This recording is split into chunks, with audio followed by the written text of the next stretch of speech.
It's okay.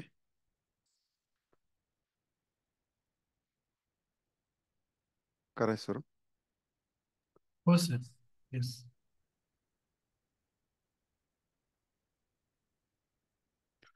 नमस्कार मित्रांनो आणि मैत्रिणींनो. तुमच्या सर्वांच्या आवडत्या पेरकुट पिकावरील डिजिटल शेती शाळेच्या आजच्या पहिल्या, कदाचित पुढे अजून वर्ग होतील, वर्गामध्ये मी डी एल मोहिते, कृषी अधिकारी, व माझे सहकारी निखिल जोशी, शुभम आंबोरे, महेश लाके व प्रगतशील शेतकरी आणि आमचे मित्र जगनभाऊ बगाडे सर यांच्यासह पाणी फाउंडेशनच्या वतीने आपल्या सर्वांचं मनपूर्वक स्वागत करतो. मित्रांनो, शेती करताना आपल्या समोर अडचणीचा, संकटांचा डोंगर उभा असतो. थोडक्यात काय, तर 10 तोंडी रावण उभा असतो आणि आपला बळीराजा या 10 तोंडी रावणाशी मोठ्या हिमतीनं लढत आहे, लढत असतो, लढत आहे. या लढाईत कधी रावण जिंकतो, तर कधी बळीराजा जिंकतो. शेती करताना येणाऱ्या संकटामध्ये कधी बियाण्याचं संकट असतं, कधी खताचं संकट असतं, कधी किडीचं संकट, कधी रोगाचं संकट, कधी अतिवृष्टी, तर कधी दुष्काळ. यासारख्या संकटावर बळीराजा मोठ्या हिमतीनं मार्ग काढत असतो. म्हणजे बघा, कीड आली की आपण कीटकनाशक मारतो, रोग आला की आपण बुरशीनाशक फवारतो, आणि समजा अन्नद्रव्याची कमतरता असेल तर तर आपण दुर्गुडे सरांचं ग्रेड 2 फवारतो. म्हणजे यावर काही ना काही उपाय आपण करू शकतो. परंतु मित्रांनो, एक संकट असं आहे ज्याच्या पुढे आपला बळीराजा अक्षरशः हतबल होतो, आणि ते संकट म्हणजे जंगली जनावरांचं संकट. स्लाइड 1. आता आपण पाहत आहोत मित्रांनो, या काही वर्तमानपत्रात जंगली जनावरांच्या बद्दल आलेल्या बातम्या आहेत. या दाखवण्याचं तात्पर्य आहे की याच्यातून याचा सिरियसनेस आपल्याला लक्षात येईल. बऱ्याच शेतकरी बांधवांना कसं होतं की आता होतंय नुकसान, काय करायचं. परंतु ते किती मोठं नुकसान आहे, किती घातक आहे. आपण बघतोय फोटोमध्ये भात शेतीचं नुकसान झालंय, भाजीपाल्याचं नुकसान झालंय, सोयाबीनचं नुकसान झालंय. शेतकरी मध्ये मधल्या फोटोत दिसतंय की इतकं नुकसान प्रचंड वाढलंय की शेतकरी शेतात बघा झोपडी टाकून तिथं राहण्यासाठी जात आहेत, आणि तिथं जाऊन जंगली जनावरांपासून आपल्या पिकाचं नुकसान करतायत. वर दिसतंय ते 2 दाताचं डुक्कर, हत्ती आहे. इकडे खाली बघतोय आपण, कुठं नीलगाय आहेत, कुठं सांबर आहेत, कुठं भरपूर वेगवेगळे आहेत. तर अशा पद्धतीने ह्या जनावरांचा त्रास होतोय. आपला बळीराजा अक्षरशः परेशान झालाय. Next slide. म्हणजे आपण बघतोय की या एवढ्या मोठ्या संकटानं बळीराजा परेशान झालाय. मित्रांनो, खरं तर जंगली जनावरांद्वारे शेतीचं नुकसान हे संकट किती खतरनाक आणि व्यापक आहे याची कल्पना अजून आपल्या बऱ्याच लोकांना अजून आलेलीच नाही. ही दुर्दैवाची बाब आहे. शेतात पेरणी केल्यापासून तर शेवटचे पीक निघेपर्यंत, म्हणजे बघा, पेरणी केल्यापासून ते शेवटी आपलं पीक निघेपर्यंत, म्हणजे जून पासून ते जानेवारी, आणि जर ओलिताचं पीक असेल तर, हिवाळ्याचं असेल तर मार्च पर्यंत, जून पासून मार्च पर्यंत शेतातलं पीक शेतकऱ्याला आपल्या पोटच्या पोरासारखं जपावं लागतं, जगवावं लागतं. प्रत्येक दिवशी रात्रीचे 10 तास, असे किमान 180 दिवस, खरं तर 180 रात्री शेतकऱ्याला या रात्रपाळ्या कराव्या लागतात. दिवसभर शेताचं काम आणि रात्रभर शेतीची राखण आपला बळीराजा करत आहे. पेरणी केल्यापासून जंगली जनावरांचा व पक्ष्यांचा धोका सुरू होतो. दिवस असो वा रात्र, रानडुकर पक्षी येऊन पेरलेलं सर्व बियाणं, रोपे उकरून खातात व अनेक पटीनं जास्तीची नासाडी करतात. म्हणजे खातात ठीक आहे, परंतु नासाडी जास्त करतात. सारी पेरणी वाया जाते. पेरणीनंतर उगवलेली रोपे, पुढे उभी पिकं, आणि शेवटी शेंगा, कणसे, फळं, बोंड, म्हणजे आपल्या कापसाची बोंड, हे सर्व रोही अर्थात नीलगाई, रानडुकर, माकडं, चितळ, हरणे, मोर, पोपट इत्यादी मंडळी काहीच सोडत नाहीत. दिवसभर आणि रात्री जर आपण राखण नाही तर सारे फस्त, पीक जमीनदोस्त आणि शेतकरी उद्ध्वस्त. याचा अर्थ काय होतो आणि शेतकऱ्याला काय भोगावं लागतं हे समजायला एक अशी कल्पना करा. आता शेतकरी काय भोगतोय हे समजण्यासाठी एक आपण अशी कल्पना करूया की मी किंवा कुणी आपल्या वर्षभराच्या पगाराची कमाई रात्री बाहेर उघड्यावर कुठेतरी सोडून आपल्याला घरात झोपावं लागलं तर. मित्रांनो, थोडा विचार करा. वर्षभराची कमाई रस्त्यावर ठेवायची आणि घरात झोपायचं, रात्रभर झोप लागेल का? अशीच परिस्थिती आपल्या बळीराजाची आहे. त्यानं वर्षभर जे कमवलंय ते शेतात उघड्यावर असतं. त्याच्यावर जंगली जनावर अटॅक करतील, चोर येईल, काय होईल, आणि त्याला घरात झोपावं लागतं, त्याला झोप येत नाही. मित्रांनो, एक नाही, दोन नाही, चार नव्हेत, तर 10, 20, 50, 100च्या कळपानं ही जनावरे केवळ जंगलालगतच्याच नव्हे, तर सर्वत्र आसपासच्या गावातील पिकं उद्ध्वस्त करतायत. म्हणजे बघा स्लाइड. पीक उगवून आल्यापासून कापणीपर्यंत विविध अवस्थामध्ये रानडुकर असो, हरणे असो, ससे असो, रोही, नीलगाई इत्यादी जंगली जनावरांमुळे शेताचे नुकसान होते. ही जनावरं खातात कमी, परंतु नासधूस म्हणजेच नुकसान जास्त करतात. आपण सर्व एसओपीज म्हणजे विचार करा, आपण सर्व एसओपी शेतात राबवल्या, पीक चांगलं आलं तरी जंगली जनावरांमुळे होत्याचं नव्हतं होऊ शकतं. काही शेतकरी बांधव ज्या पिकाला ही जंगली जनावरं त्रास देतात ती पिकच घेत नाहीत, म्हणजे पिकांची फेरपालट करतात. यामध्ये होतं काय मित्रांनो, की चांगलं उत्पादन देणारी पिकं शेतकऱ्यांना घेता येत नाहीत, आणि त्यामुळे शेतकऱ्यांचा तोटा होतो. आता आपण फोटोत बघतोय काही जनावरं जी की आपल्याकडे सर्रास दिसतात. डुकरं आहेत, नीलगाय आहेत, वर हरणं वगैरे हे पण आहेत. अशा परिस्थितीत शेतकरी बांधव यावर काय जुगाड करतायत, काय उपाय करतायत? Next slide number 4. तर मित्रांनो, काय जुगाड करतायत तर आपल्या स्क्रीनवर दिसतंय, आपण बघतोय की रात्रभर शेतात थांबून राखण करतात. काही शेतकरी बांधव तारेचं कुंपण करतात. काही हुशार शेतकरी सोलरवर चालणारी झटका मशीन वापरतात. आता ह्याचा झटका कधी जनावराला बसतो, कधी आपल्याला बसतो. काही शेतकरी बांधव विजेच्या तारेचा वापर करतात. तर काही जण विविध आवाज करणारी उपकरणं वापरतात. तिथे एक दिसतंय बघा उपकरण. मित्रांनो, एक अनुभव सांगतो. काय झालं होतं, उज्ज्वल सर, डॉक्टर संकपाल भाऊ आणि विद्याताई हे आमचे सहकारी आहेत पाणी फाउंडेशनचे. याच्यासोबत मी विदर्भातील शेतकरी गटांच्या भेटीला जातो, म्हणजे गेलो होतो. आणि तिथं जात असताना रात्रीची वेळ होती, आणि एका भागातून एक दोन कुत्री म्हणजे सतत एक दोन मिनिटाच्या अंतरानं अशी 5-6 कुत्री भुंकलेल्याचा आवाज येत होता. मी आमच्या टीमला विचारलो, एवढी रात्र झाली, 10 वाजून गेलेत, आणि ही कुत्री ठराविक अंतरानं का सारखी भुंकतायत? त्यावेळी त्यांनी सांगितलं की तिथं एकही कुत्रा नाही, त्या आवाज करणारं उपकरण आहे. म्हणजे रात्रभर कुत्र भुंकण्याचा आवाज येतो. काही जण शेताच्या, आता ह्या हा एक पर्याय झाला मित्रांनो, काही जण शेताच्या चारही बाजूने साड्या बांधतात, जेणेकरून उद्देश असतो की जनावर आत येऊ नयेत. काही जण रात्रभर ठराविक अंतराने फटाके वाजवतात. म्हणजे विचार करा, आपल्या ते बरेच लोक करत असतील, फटाके रात्रभर वाजवायचे. काही जण शेताच्या बाजूने चर खोदून ठेवतात, जेणेकरून जनावरे आत येऊ नयेत. परंतु मित्रांनो, हे उपाय वापरले तर या उपायांना काही मर्यादा आहेत. म्हणजेच आता आपण स्लाइड 5 बघूया, की याच्यात होतं काय, हे तुम्ही सगळे उपाय वापरले तरी तुम्हाला स्क्रीनवर दिसतंय रात्रीच्या वेळी राखण करण्यात प्रचंड मेहनत आणि धोका आहे.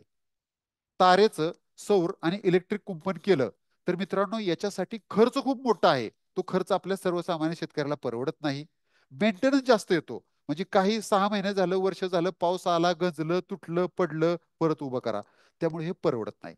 दुसरं, रोही म्हणजे नीलगाय सारखे मजबूत जनावर हे तारेचं कुंपण एका धक्क्यात इकडे तिकडे फेकून देतात, पाडू शकतात. रानडुकर, आता हे झालं वरनं कंपाऊंड तुटायचं, आता हे रानडुकर तारेच्या खालनं घुसतात आणि शेतात येतात. आपण म्हणतो कंपाऊंड केलं, परंतु डुकरं खालनं येतात. कधी कधी तारेमधून विजेचा प्रवाह सोडल्यास माणसं, पाळीव जनावरं यांना देखील विजेचा धक्का लागून अपघात होण्याची शक्यता असते. साड्या, फटाके, लाईट, चर जे आता आपण करतोय, हे सुरुवातीला जनावर याला घाबरतात, पण नंतर त्यांना याची सवय होऊन जाते. तर नेक्स्ट. हा, तर सर्वात मोठी अडचण ही आहे की या जनावरांना आपण मारूही शकत नाही, कारण यांना मारलं तर याची खबर जर आपल्या फॉरेस्ट डिपार्टमेंटला झाली, म्हणजे हे आपलं डुकरं बिकरं येतात म्हणून त्यांना एखाद्याला खलास केलं, तर आपल्याला जेलची हवा खायला लागू शकते. म्हणजे बघा, या जंगली जनावरांचा असा आहे की धरलं तर चावतंय आणि सोडलं तर पळतंय. मग या अडचणीवर असा एखादा शाश्वत उपाय आहे का, ज्यामुळे साप भी मरे और लाठी भी ना टूटे? बघा, म्हणजे ह्या अडचणीवर काय उपाय आहे का, हा शेतकऱ्याचा प्रश्न आहे. तर मित्रांनो, नक्कीच आहे. Next slide. तुमच्या स्क्रीनवर दिसत असेल मित्रांनो आणि मैत्रिणींनो, असा एक सुंदर, सस्ता आणि टिकाऊ उपाय म्हणजेच जैविक कुंपण. Next slide. जैविक कुंपण कसं दिसतं याची एक झलक आम्ही या फोटोमध्ये तुम्हाला दाखवत आहोत. मित्रांनो, हा फोटो खूपच बोलका आहे. जैविक कुंपण करी शेताचं रक्षण. या जैविक कुंपण तुम्ही बघत असाल, दोन्ही जैविक कुंपण आहेत. वरच्या साईडच्या फोटोमध्ये जगनभाऊ बगाडे यांचा तो फोटो आहे आणि खालचा फोटो आहे तो एक आपल्याकडे असाच आम्ही कोकणात गेलो होतो त्यावेळी घेतलेला फोटो आहे. चला, या जैविक कुंपणाबद्दल आज आपण सविस्तर चर्चा करणार आहोत आणि यासाठी आपल्या बरोबर आहेत प्रगतशील शेतकरी आणि आमचे मित्र जगनभाऊ बगाडे सर, तालुका अकोट, जिल्हा अकोला. नमस्कार बगाडे साहेब. नमस्कार सर. नमस्कार नमस्कार. अरे वा वा वा. आणि त्यांच्याबरोबर आमचे सहकारी सुद्धा आहेत, जीवन जे आहेत, परत अजून कोणी, हा हितेश जे आहेत. तर सगळ्यांचं स्वागत आहे. तर जगन भाऊनी हे पेरकोटाचं एक नवीनच तंत्रज्ञान, म्हणजे हे कुणालाही माहित नव्हतं बरं का. आजपर्यंत मी भरपूर विद्यापीठात भेटलो, मी स्वतः कृषी खात्यात कृषी अधिकारी आहे, पण मला सुद्धा अजून माहित नव्हतं हे टेक्निक. तर ह्या टेक्निकचं सगळं श्रेय जातं आपल्या जगन भाऊंना. त्यांनीच हे टेक्निक म्हणजे त्याच्यावर प्रॉपर अभ्यास केला आणि आज त्यांनी 30 एकराला त्यांच्या शेताला हे कंपाऊंड केलेलं आहे. तर आपण जगन भाऊंनी हे काटेरी पेरकूट आपल्याला दिलं म्हणून त्यांचं स्वागत आपण काठी देऊन नाही तर पाणी फाउंडेशनच्या परंपरेनं फुले देऊन करूया. तर बगाडे साहेब, आपलं स्वागत आहे. मी तुम्हाला आमच्या पाणी फाउंडेशनच्या टीम कडून आपल्या परंपरागत पद्धतीने 3 फुलं देतो. फुले फुले फुले. बाकीचेही देत असतील पण म्यूट आहे त्यामुळे आवाज येणार नाही. तर मी तुमच्याकडे येणार आहे. फक्त एक पॉईंट सांगून मी परत तुमच्याकडे येतो. तर मित्रांनो, पॉईंटचा मुद्दा असा आहे की पेरकूट लागवड केली असेल किंवा तुम्ही करणार असाल तर आपण लावलेल्या पेरकुटाबद्दलचं सखोल ज्ञान मिळवणं, त्याचं शास्त्र समजून घेणं, आपल्याला पडलेले प्रश्न विचारून त्याची उत्तरं जाणून घेणं मित्रांनो हे खूप गरजेचं आहे. कारण लक्षात ठेवा, कुठल्याही विषयाचं अर्धवट ज्ञान हे नेहमी घातक असतं. म्हणून आज आपण या पेरकुटाबद्दल सखोल आणि परिपूर्ण ज्ञान घेणार आहोत. स्लाइड. आता हे जैविक कुंपण नक्की काय आहे, म्हणजे नक्की काय. तर मित्रांनो, आपल्या स्क्रीनवर दिसते 2 फोटो आहेत. वरच्या फोटोत जे दिसतंय हे निवडुंगच आहे, खालच्या फोटोत पेरकुट आहे. वरच्या फोटोतलं लावायचं नाही कारण ते पसरतं. हे खास तुम्हाला दाखवायसाठी, कारण बऱ्याच लोकांना वाटतं की चला सांगितलंय निवडुंग आणि आपली निवडुंग लावा, तर ह्याचा काय फायदा नाही. खाली जे दिसतंय ना ते पेरकुट आहे. मित्रांनो, जैविक कुंपण म्हणजे जिवंत वनस्पतीचं कुंपण.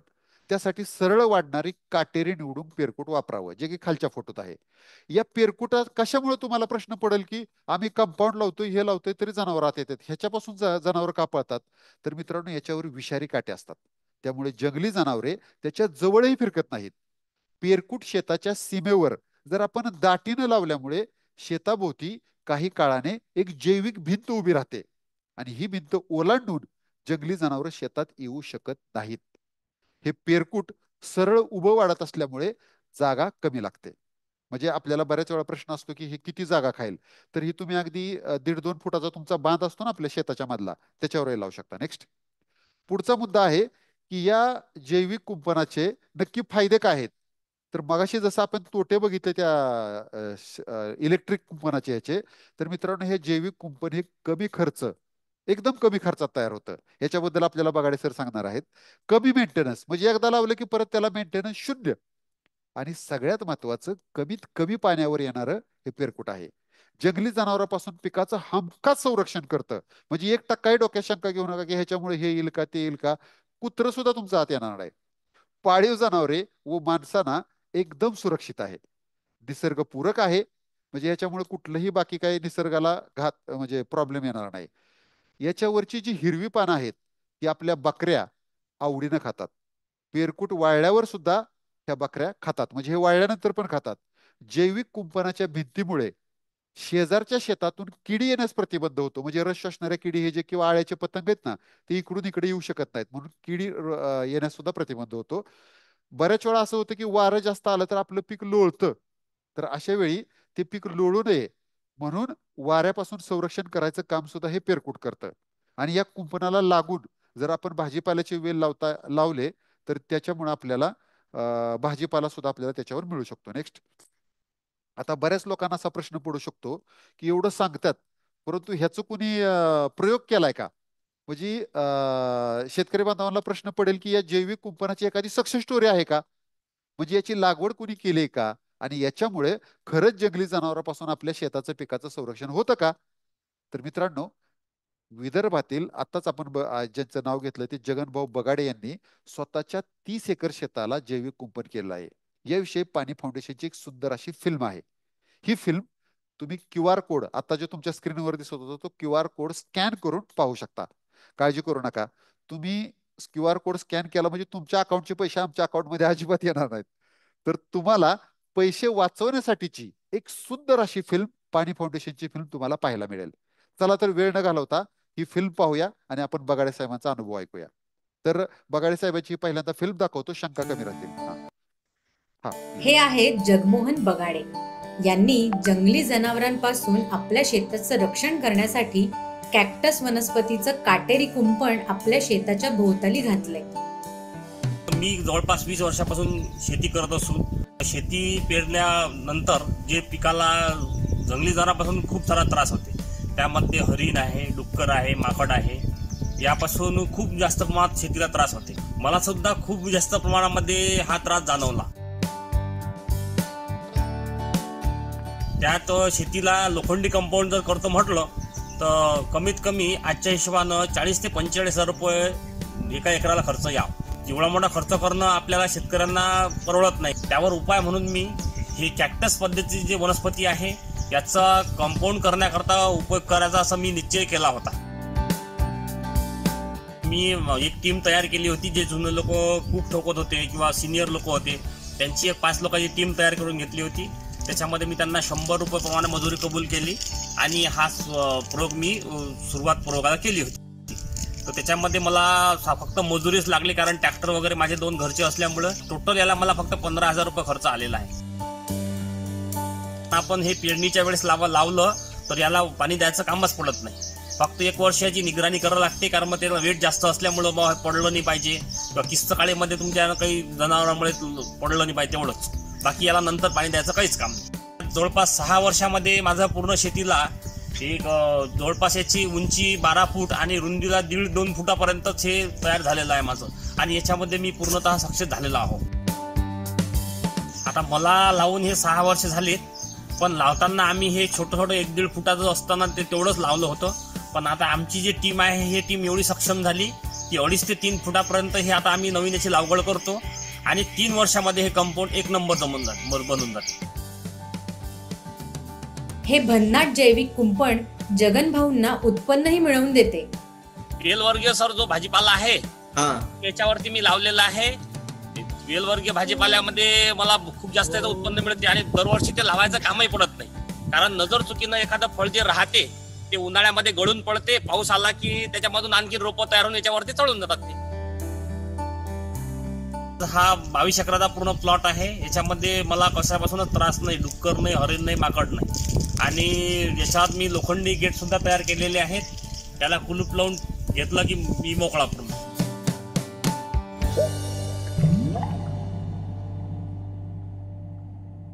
वाह. तर मित्रांनो, आत्ताच आपण बगाडे सरांच्यावर पाणी फाउंडेशनने बनवलेली सुंदर अशी फिल्म बघितली. परत एकदा सांगतो, हे जे जैविक कुंपण पेरकुटाचं आहे याचं 100% श्रेय जातं आपल्या जगनभाऊ बगाडेंना. तर आता तुमच्यात आणि बगाडे सरांच्यात मी जास्त वेळ न थांबता पुढच्या पीपीटीवर प्रेझेंटेशन करण्यासाठी मी बगाडे सरांना विनंती करतो. Next slide. बगाडे सर, तुम्ही आता आपण म्हणजे हे बघणार आहोत की हे लागवड करण्यासाठी पूर्वतयारी काय करायची आणि लागवड कशी करायची याच्यावर ज्यांनी स्वतः काम केलेलं आहे ते बगाडे सरच आपल्याला मार्गदर्शन करतील. Slide slide PPT.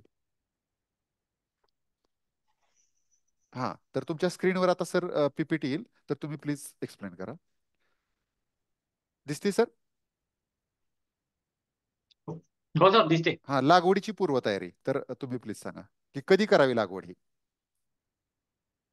तर साधारण याच्यामध्ये जे आपण निवडून ही वनस्पती जो वापरतो आपण हा, जैविक कंपाऊंड करता, हा, याच्यामध्ये एक दुग्धजन्य असा पदार्थ असतो, त्याच्यामुळे याला वेट राहते.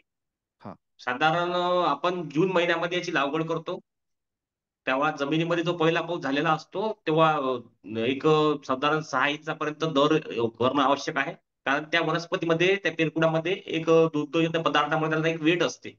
त्या वेटमुळे ते कसं सरळ राहायला पाहिजे. तर साधारण जून महिन्यामध्ये जर आपण याची लागवड केली तर याला पुढे भविष्यात कधीच पाणी द्यायचं काम पडत नाही. वा. आणि कटिंग तयार करतो का नाही आपण, तर ती कटिंग किती फुटावर हो सर, करावीत? हा, हा, साधारण 1.5 ते 2.5 फुटापर्यंत. मी लागवड करताना माझा प्रयोग होता तेव्हा आम्ही छोटे छोटे तुकडे लावले होते. हा, त्याच्यामुळे आम्हाला त्याला वाढायला आणि कंपाऊंड तयाराला खूप वर्ष लागले, 5-6 वर्ष. हा, पण आता आम्हीच त्याच्यामधून असा प्रयोग करता करता शिकलो की बा 1.5 ते 2.5 फुटापर्यंत जे पेरकूट निघते आपलं, हा, ते जर लावलं तर 2-3 वर्षामध्ये आपलं एकदम एक नंबर कंपाऊंड बनून जाते. येस. आणि सर ते कापताना बरेच शेतकरी काय करतात की त्याची सालवी अशी काढतात उपसून गडबडीत आपलं. सर जे जमिनीकडचा जो भाग असतो त्या पेरकुटाचा, हा. याला साल असणं आवश्यक आहे. आम्ही हा. बऱ्याचशा ठिकाणी पाहिलं की बा जिथून साल निघालेली आहे हा.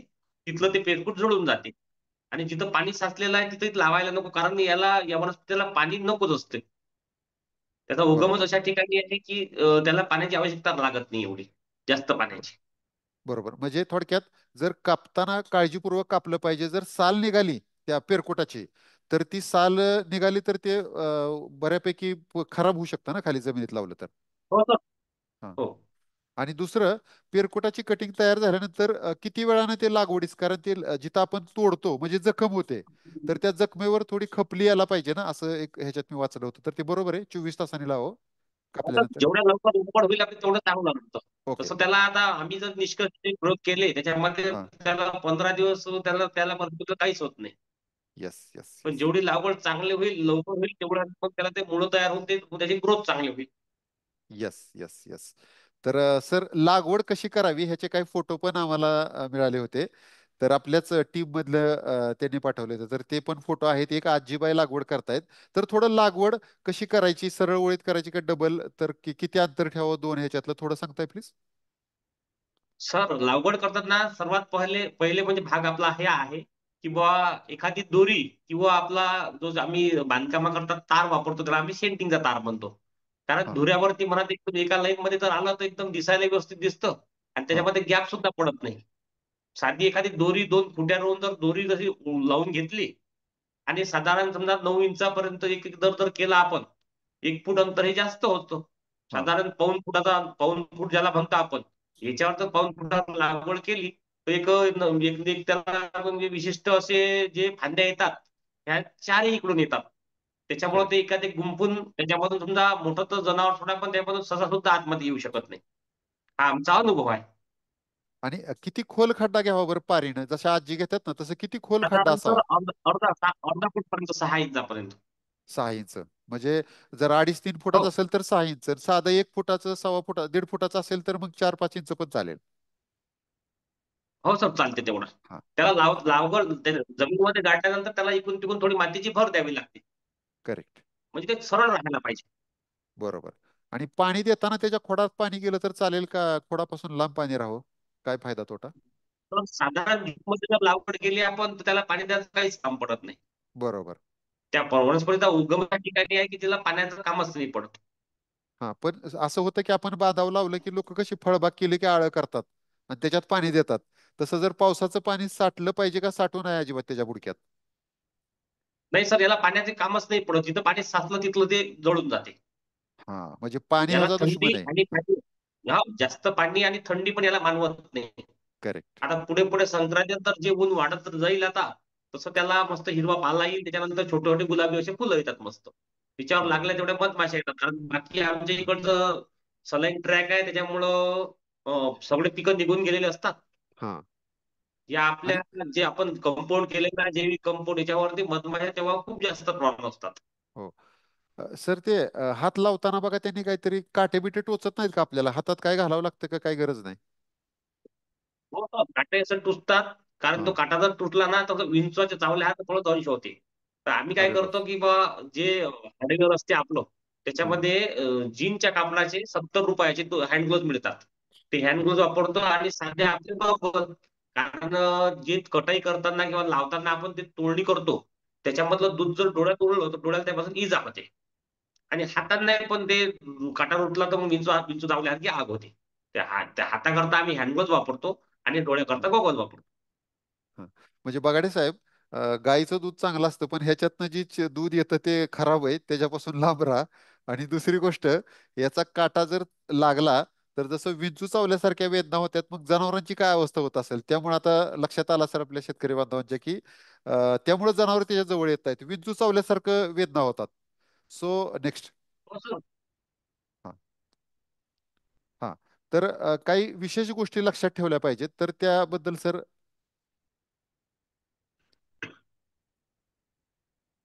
म्हणजे एकट्याने केलं तर सर बरं आहे, पेरकुट लागवड समजा माझं 1 एकर क्षेत्र आहे, तर मी एकट्याने केलं तर बरं होईल का आम्ही गावातली 10-12 जण एकत्र आलो किंवा त्या परिसरातली एकत्र येऊन सगळ्यांनी एकत्र येऊन केलं तर बेटर आहे? सर संपूर्णतः आता खेड्या भागामध्ये जो वेशीचा भाग असतो, हा ते वेच जर समजा 4-5 शेतकरी मिळून जर एकत्र केलं, त्याला खर्चही कमी येऊन जाते हा आणि एक प्रत्येकाला एक जबाबदारी राहते. आता मी जेव्हा करेक्ट. केलं तेव्हा आमच्या इथे असं लोक होते की बा म्हणजे मला मला वेळात काढलं होतं. हा तर तेच लोक मला माझ्याकडून मागतात बा मला आम्हाला पाहिजे म्हणून आमच्याकडे आता बरेचसे लोक शेतकरी ते दिलेलं आहे. सामायिक मध्ये केलं तर त्याचा उलट चांगला फायदा राहील. चालेल, पण तुमच्याकडे आम्ही आलो तर तुम्ही प्रत्येकाला जर फुकटमध्ये. करतो म्हटलं हा हा, बोला बोला बोला. नक्की सर नक्की फुकटमध्ये मी देतो. फक्त सर कसं आहे की जे काही वाहन येते आमच्याकडे ट्रॅक्टर वगैरे, हा आता ते तोडणी करायला मी इथं काही तोडणी करू शकत नाही. हा त्याच्यामुळे हा आमची जी टीम आहे हे लोक हा ते व्यवस्थित तोडणी करून देतात. त्यांना सर त्याची आयडिया आहे. तर त्यांना आपल्याला ते तेवढी मजुरी द्यावी लागते. मी त्या पेरकुटाचा येस. पैसे घेत नाही. वा. आतापर्यंत 150 शेतकऱ्यांनी माझ्याकडून नेलेलं आहे. आपल्या राज्यात 16 तेलंगणामधून शेतकरी माझ्याकडे येऊन ते घेऊन गेले. करेक्ट. म्हणजे बघा, आपण कुठं काय नाही गेलो तर कुणीही काय फुकट देत नाही. एक शेतकरीच असा माणूस आहे की जो आपल्या शेतकरी बांधवांना फुकटमध्ये पेरकुट देत आहेत. आणि गटामार्फत केलं तर मित्रांनो, म्हणजे थोडक्यात बगाडे साहेब, आपल्या परिसरात कुठं पेरकुट आहे ते पहिलं शोधावं, नाही मिळालं तर तुमच्याकडे यावं. बिलकुल सर. मी हा ना जितक्या ठिकाणी फिरलोय, हा आता पुण्या साईडलाही फिरलो मी, आपल्या शिवनेरी गडावरती गेलो, तिथं पण हे मला दिसलं. तिथले मी हा. फोटोग्राफ्स वगैरे आणले. येस. आमच्याकडे सर आम्ही जिथून आणलं तर आम्ही पहाडामधूनच ते आणलं. कारण याची येस. उत्पत्ती सर पहाडामध्येच आहे. करेक्ट.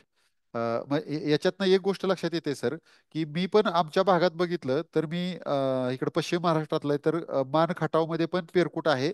मोठ्या प्रमाणावर मान तालुक्यात टाकेवाडी गावात आहे. फलटणमध्ये पण भरपूर पेरकुट आहे.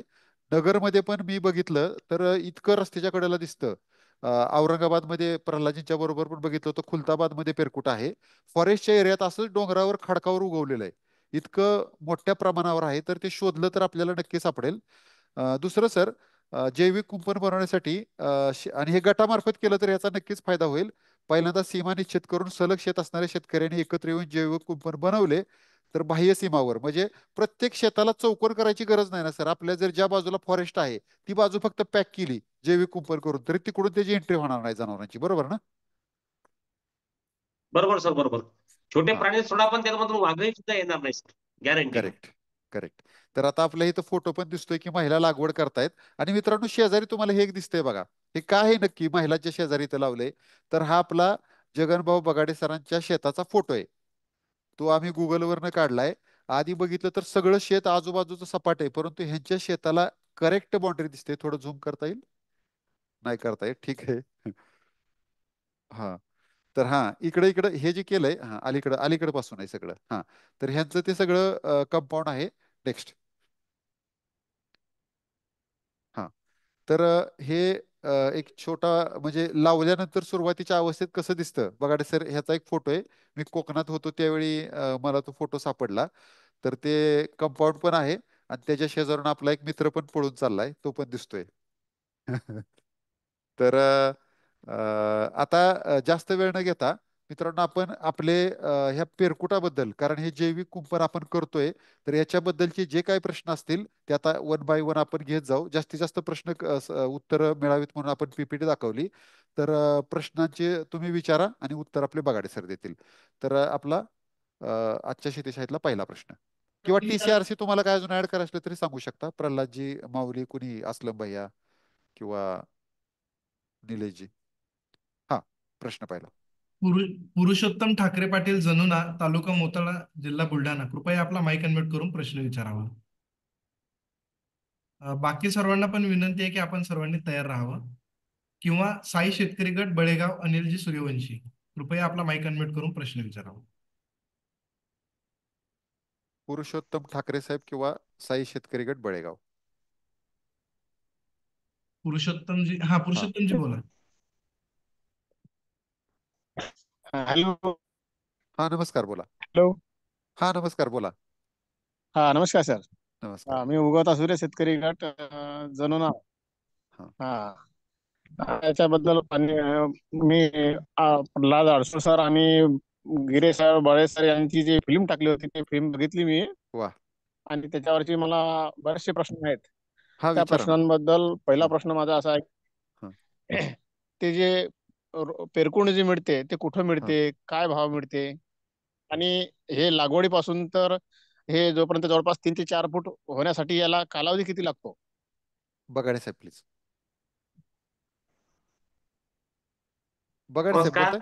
दादा. हा हे हा साधारणपणे याची उत्पत्ती जे आम्ही निवडून जे आणलेलं आहे हे साधारण पहाडामध्येच याची उत्पत्ती आहे.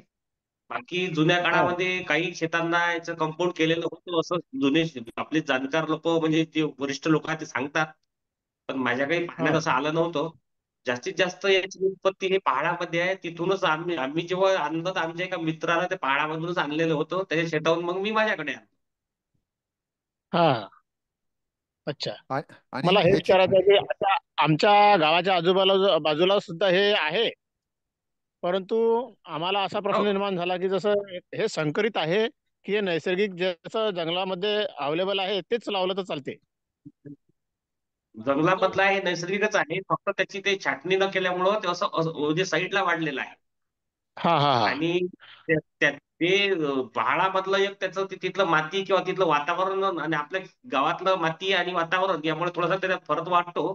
पण त्याच्या खोडाला काटे आहेत ते आणि हे एकच ते म्हणजे एकच स्पेस मधलं आहे. हा, आम्हाला वाटलं काही संकरित वगैरे आहे का हे? नाही असं काहीच नाही. फक्त ते पहाडामधलं त्याला एक वेगळा रंग दिसतो आणि आपण जे हा हा हा. मातीमध्ये जमिनीमध्ये टाकलेला एक वेगळा रंग दिसतो. त्याची फक्त हा, अच्छा छाटणी अच्छा. केलेली असल्यामुळे ते असं अवाढव्य वाढलेलं दिसते आपल्याला साईडला. हा, बरोबर आहे बरोबर आहे.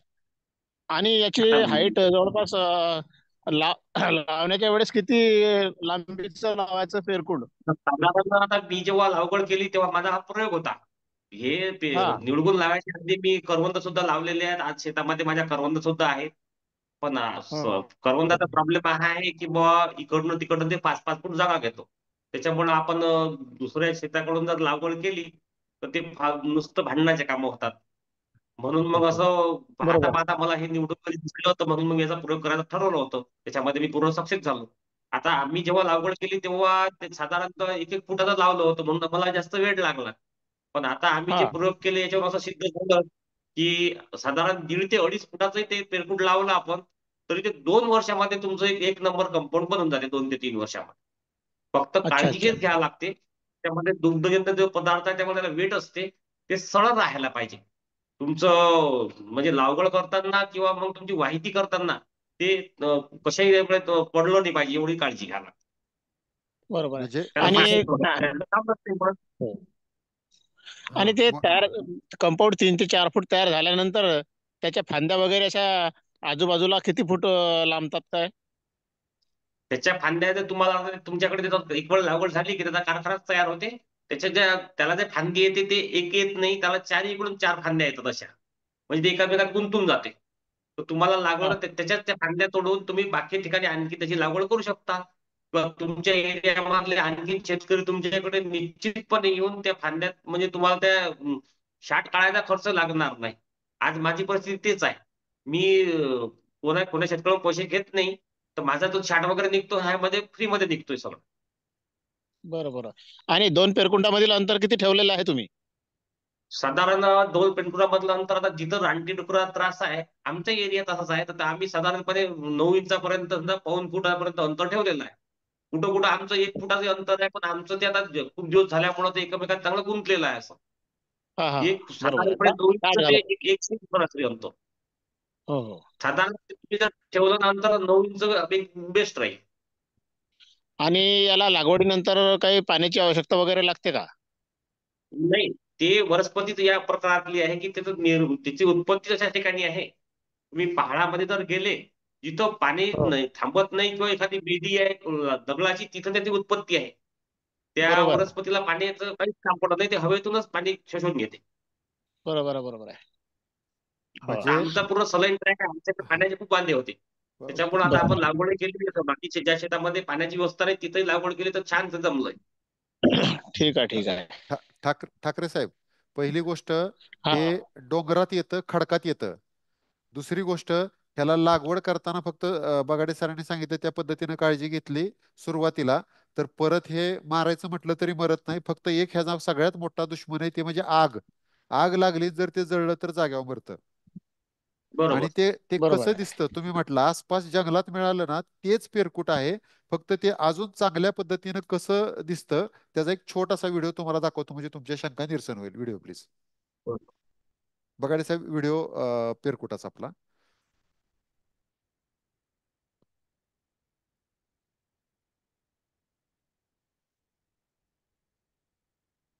ठीक आहे. एक 2 मिनिटांना आपण व्हिडिओ दाखवू, तोपर्यंत पुढचा प्रश्न घेऊ. अनिल भाऊ सूर्यवंशी किंवा अन्नदाता महिला शेतकरी गट चिंचोली नक्की. हा अनिल भाऊ बोला. हॅलो सर, नमस्कार सर्वांना. नमस्कार नमस्कार, बोला. प्रश्न माझे दोन आहे सर. हा पेरकुट समजा आमच्याकडे आहे, समजा त्याला कांडे साबर म्हणते आमच्याकडे. हा तर प्रश्न असा उपस्थित होतो, तर समजा आपण शेतामध्ये लावत्या वेळेस हा शेजारी बांधावर लावायचं नाही. हा मग ते जागा सोडून लावल्यानंतर ते नंतर पुन्हा ते पेरकुटापर्यंत त्याचं वैतीकरण करतो. ह्यो प्रश्न आहे. आलं बघा लक्षात साहेब. सर प्रश्न? हा बघा साहेब, बोलताय का, बोलू? सर लावताना काय करायचं की बा थोडीशी जागा शेजारी आता कुठलाही असला तर थोडीशी 1 फूट जागा आपली तिकडून त्याच्याकडून सोडून द्यायची. बर. आता मलाही सर तो त्रास झाला तर मी ते शेतकऱ्या जो माझ्या शेजारी आहे त्याकडून 1 फूट जागा सोडून दिली आणि दरवर्षी त्याच्याकडून छाटणी वगैरे मी व्यवस्थित करून घेतो. मग त्या समोर त्याला काही त्रास नाही एवढा. तसं बर. आपण करायचं. Okay sir. म्हणजे अनिल भाऊ, तुम्ही हा. तुमच्या स्क्रीनवरचा फोटो बघा, दिसतोय? बगाडे हो हो. साहेबांनी बघा पेरकुट लावले, त्याच्या शेजारी कापूस किती अंतरात आहे, हम्म. दिसला का? आणि हो ह्याचं सर. सगळ्यात मोठं वैशिष्ट्य म्हणजे, सगळ्यांनी ऐका, हे पेरकुट एका लाईनीत आपल्याला लावायचं आहे. 2 रोपातलं अंतर आपल्याला 9 ठेवायचं आणि हे वाढताना सरळ वाढतं. साईडला जेवढ्या फांद्या येतील शेताच्या बाजूला ते आपण कापायच्या दुसऱ्या ठिकाणी लावायच्या, किंवा असे जे शेतकरी बांधव आपले येतात त्यांना आपण ते देऊन टाकायचं. त्यामुळे हे डोक्यातनं काढा की ह्याला खूप अशी 5 फूट 10 फूट जागा लागते.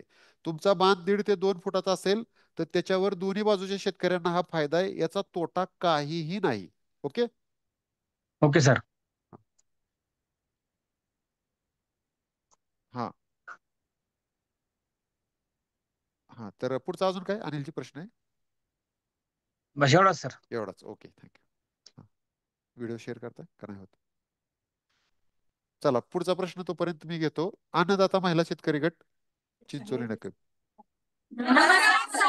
नमस्कार नमस्कार. तरी मला आज अपेक्षित होतं की प्रल्हाद सरांचा चार्ज आहे म्हणल्यावर एकदम सगळा आवाज एकत्र येणारच. हा बोला. सर आमचा पहिला प्रश्न असा होता, लागवडीच्या हा, वेळेस त्याला पाणी टाकेन का?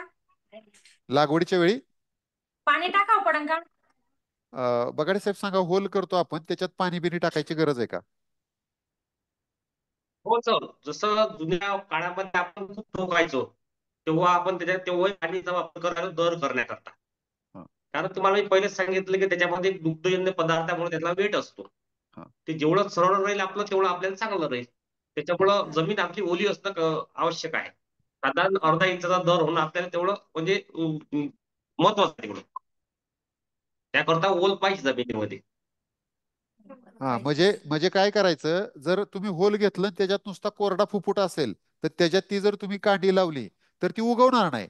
त्यासाठी त्याच्यात हलकं पाणी टाकायचं, थोडा ओलसरपणा यावा एवढंच पाणी टाकायचं लागवड करताना. एकदा लावलं आणि परत खरीपातला पाऊस सुरू होतो तर ते पाणी फक्त त्याच्या बुडक्याच्या जास्त संपर्कात येऊ नये, बाजूला किती गेलं तरी काही फरक पडत नाही. तर तशा पद्धतीनं ह्याला जास्त पाणी लागत नाही, एकदम कमी पाणी. नाहीतर बऱ्याच वेळा आपण होल घेतो आणि ते फुल पाण्यानं भरतो, एवढं पाणी टाकायची गरज नाही. बरोबर बघा सर? हो सर. बरोबर बरोबर सर. हा, त्याला थोडी अजून मातीने काय भर दिली प्रश्न? तरी चालते सर आपल्याला बुडकायची येस, त्याच्यात. मातीनं भर दिली तर अजून चांगलं, म्हणजे त्याच्या खोडाच्या संपर्कात पाणी येणार नाही. बर. बरोबर. हा हा, ठीक आहे. अजून काय प्रश्न आहे? अन्नदाता महिला शेतकरी गट. म्यूट झाला तुमचा, प्लीज. हा, अजून काय प्रश्न आहे ना? हा हॅलो सर, हा त्या महिलांचं म्हणणं आहे की आपल्याला लावता वेळेस जेवढं लावायचंय ना त्याची वरची जर काटे आपण समजा खुडून घेतले लावता वेळेस तर चालेल का? म्हणजे नाही, प्रश्न नाही कळला की वरची काठी म्हणजे. सर आपल्याला म्हणजे ग्लोव्ह जर नाही मिळाले सर आमच्याकडे समजा हा एवढे सगळ्या हा महिला नावाला एकत्र देऊन लागवड करायची सर, हा तर मग एवढे ग्लोव्ह नाही मिळाले. काही मला महिलांचं म्हणणं पडलं म्हणजे आमच्याकडे काही लोक आहे ना सर, हा जेवढं लावायचंय ना आपल्याला हा वरती म्हणजे जेवढे आपले धरणार आहे त्याला समजा हाताने हा तितके जर तेवढे काटे जर खोडून टाकले आणि लागवड झाल्यानंतर वाटलंच तेवढं कापून टाकायचं परत का नाही चालणार सर तसं? बघा सर. नाही सर, असं काही चालणार नाही. त्या ताईंचा प्रश्न आहे तो योग्य आहे. हा पण तुम्ही ते काटे खोडताना त्याच्यामधून जो दुधार का पदार्थ निघतो पण ते आणखीन ते वीक होऊन जाते. दुसरं तुम्ही काटे हा हाताचे पिसाल तर मग तुम्ही हाताला जखमा होत राहतील. आणि नाही हातात हँडग्लोव्ह तुमच्या दुकानामध्ये 70 रुपयाला मिळतात, 70-80 रुपयाला जीनच्या कापडाचे. हा तुम्ही काय करा, तुमचे जे आपले तालुका समन्वयक आहेत ना आमचे सहकारी, त्यांना सांगा ते तसले हँडग्लोव्स कुठं मिळतात ते सांगतील. पण खूप सोपं आहे. लांब कळकाची काठी घ्यायची, एक 5-6 फुटाची, त्याला पुढे विळा जर बांधला असा आडवा, तर तुम्ही बाजूला उभं राहून पटापट पटापट पटापट सगळं कापू शकता. आणि ते उचलायचं आणि ह्याच्यात टाकून द्यायचं टेम्पो मध्ये. त्यामुळे तुमचं जास्त क्षेत्र लागवड करून होईल. आणि सर आमचा प्रश्न होता अजून, याची लागवड केव्हा करावी लागेल? बघा सर. साधारण एक पाऊस झाला 15 मे नंतर कधी त्याची आपण लागवड करू शकतो. एक पाऊस झाला जमिनीमध्ये ओलावा असला की त्याची लागवड करायची. आणि आता जर लागवड केली तर पाणी टाकून? आता तुमच्याकडे पाण्याची व्यवस्था असल्या तर चालून जाते आता. कारण याला थंडी मानवत नाही. पुढे जेवढं ऊन पडेल तेवढं त्याला चांगलं मानवतो. त्याच्यामुळे तुमच्याकडे पाण्याची व्यवस्था असली तर आताही तुम्ही लागवड करू शकता. फक्त सुरुवातीला द्यायला पाणी असेल, कारण ह्याला जास्त पाणी लागत नाही.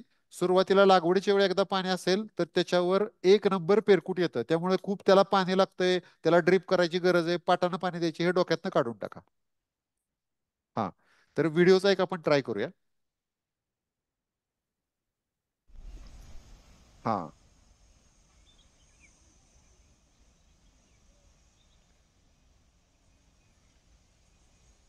कर सर काढ.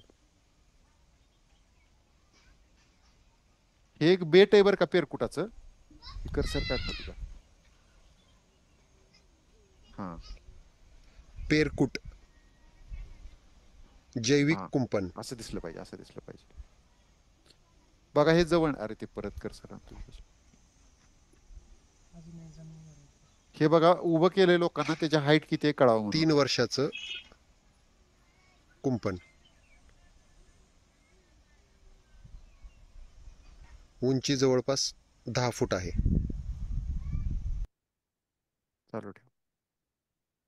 कर सर काढ.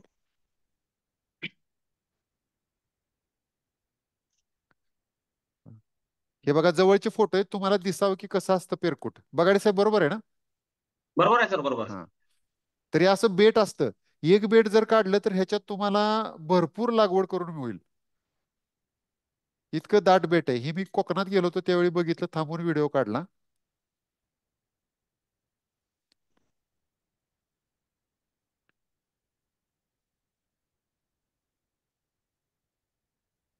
आणि सरळ वाढतंय, कुठंही ते असं हे होत नाही. सरळ वाढलं, आपण जर त्याला साईडचं कापत गेलो तर ते सरळ जातं एका भिंतीसारखं. ठीक आहे, ओके. तर हा एक व्हिडिओ होता की बऱ्याच लोकांना की ती पेरकुट कसं दिसतं, हे जंगली आहे का संकरित आहे का काय आहे, तर हे प्रकारचं असतंय. आणि दुसरं आपण बघितलं की त्याला पाला पण येतो. पाला कुठल्या महिन्यात येतो की जे बकऱ्या खातात सर? सर साधारण मध्ये पावसाळ्यामध्ये त्याला पाला असतो. आता हा जो पिरियड आहे थंडीचा, हा यावेळेस त्याची पानगळ पूर्ण होऊन जाते. हा साधारण संक्रांती नंतर त्याला नवीन पानं यायची सुरुवात होते. त्याच्यानंतर 8-10 दिवसानं थोडा लहान लहान पाला आला की त्याला असं गुलाबी गुलाबी करायचे छोटे छोटे त्याच्यावर फुलं येतात. ओके. याची उत्पत्ती सर बियापासून नाही. हा याची जी आपली फांदी किंवा डहाळी म्हणतो आपण त्याच्यापासून याची उत्पत्ती आहे. हा त्याच्यामुळं हे एक अमर आहे. याला म्हणजे हे येस, मरत नाही. Correct correct. हा, पुढचा प्रश्न. उंच भरारी महिला शेतकरी गट सोबलगाव, कृपया आपला माईक अनम्यूट करून प्रश्न विचारावा. नमस्कार सर. नमस्कार नमस्कार, बोला. सर सर्वप्रथम खरंच पाणी फाउंडेशनचे मानव तेवढे आभार कमीच आहे. कारण जी समस्या शेतकऱ्याला होती सर ती तुम्ही खूप अशा सोप्या पद्धतीने सोडत आहात सर. Yes. आणि बागडे सरांचा पण खूप छान असं त्या दिवशी आम्ही पार्ला सरांचा लाईव्ह व्हिडिओ बघितला सर, त्या दिवशीच हा खूप हा, आवडला त्यांचा कंपाऊंड. करेक्ट. सर आता आम्ही सुरुवात केलेली आहे. हा पण मग आता आम्ही डिसेंबर मध्ये लावलं सर ते, तर मग सरांना 27 डिसेंबरला लागवड केली. हा, तर त्याला आता थोडं पाणी टाकावंच लागणार सर आम्हाला. बघाडे साहेब. 27 तर डिसेंबरला गरज लागवड नाही तर केली. थोडं पाणी देतं घालतात ते, कारण शेवटी ती वनस्पती आहे. हा गरज पडली तर त्याला थोडं थोडं पाणी दिलं तरी चालते, जास्त पाणी द्यायला नको. हा चालेल सर. कारण तुम्ही तुमचं बघितलं असेल. अभिनंदन, तुम्ही सुरुवात केली म्हणून चांगल्या कामाची आहे. हा हा हा तुमच्या तुमच्या गटाचं खूप खूप अभिनंदन की तुम्ही खूप सुरुवात चांगली केलेली आहे. आणि जिथनं आणलं असेल ना तिथं तुम्ही बघा, आता बगाडे सरांनी त्याला मेंटेन केलंय. डोंगरात मिगरात असतं ते खडकात आलेलं असतं, त्याला पाणीच कधी मिळत नाही. म्हटलं आपल्या इथं तरी इतकी चांगली माती आहे, त्याच्यात एकदम जबरदस्त येणार. हो सर, आणि आम्हाला आणायला पण सर जवळच्या डोंगरामध्ये सर आणायला पण काही जास्त लांब नाही. बरोबर बरोबर. सर जी आता लागवड केली सर आम्ही, हा तर ती आम्हाला पुढं त्याचं बियाणं तयार करायचं आहे, तर ती हा किती वर्ष नंतर आपल्याला तोडायला चालेल सर ते? बगाडे साहेब किती वर्षांनी ते आपण त्याची कटिंग करावी लागेल साईडनं? तर आता आपण जर 1.5 ते 2 फुटाचा 2.5 फुटापर्यंत जर लागवड केली, हा तर साधारण 3-4 महिन्यानंतर त्याला जे फांद्या येतात त्याची हा कटिंग आपण करू शकतो. हा पण तरी पण एक 5-6 महिने चांगलं वाढू द्यावं, नंतर सर केलं तर आपलं सुरक्षित होईल ना. जेवढं होईल सर तेवढं चांगलं राहते, हा कारण ते हा एक हा हार्ड प्रकारातलं असल्यामुळं हा त्याची वाढ थोडीशी सावकाश होत जाते. हा हा एक वेळ ते वाढायला लागलं तर मग काही पाहायचं काम नाही. हा म्हणजे थोडस त्याला वाढू द्या चांगलं. फांद्या बिंद्या फुटू द्या, जरा उंच वाढल्या 1-1.5 फुटाच्या 2 फुटाच्या झाल्या की मग त्या कापून तुम्ही परत शेजारी अजून ते आपलं कंपाऊंडची लांबी वाढवत वाढवत नेऊ शकता. बरोबर. ठीक आहे. हो सर, चालेल. धन्यवाद चालेल. सर. धन्यवाद धन्यवाद. पुढचा प्रश्न. आदर्श महिला शेतकरी गट भटजी, तालुका खुलताबाद, कृपया आपला माईक अनम्यूट करून प्रश्न विचारावा. आदर्श महिला शेतकरी गट भटजी, हा बोला. नमस्कार सर. नमस्कार नमस्कार, बोला. सर आम्ही काल तोडला, आता उद्या लावलं चालेल का? काल तोडलंय, उद्या हा. लावलं तर सुपर्ब. पण बगाडे सर तुम्ही बोला. चालते सर, काहीच हरकत नाही. हा हा चालतंय का सर? साधारणतः 50% राहिलं तरी जेवढं लवकर लागवड होईल तेवढ्या लवकर त्याला फुटवे खाली येतील, म्हणजे हा मुळं येतील आणि त्याची वाढ लवकर होईल. बरं सर, ते 1.5 ते 2 फूट तोडलेले आहे आम्ही. मस्त. चांगला म्हणता येते. त्याचं अंतर किती ठेवणार सर लावायला मध्ये? साधारण 9 इंचापर्यंत अंतर ठेवा, कारण त्याच्यामध्ये रानडुक्कर सुद्धा आतमध्ये जात नाही. हा पाणी भरपूर आहे, आम्हाला पाण्याचं काही ताण नाही आहे. त्याला पाणी जास्त नको त्या वनस्पतीला. नाही का? नाही, बडाला लावा सर, आम्हाला बड्यातल्या रानाला.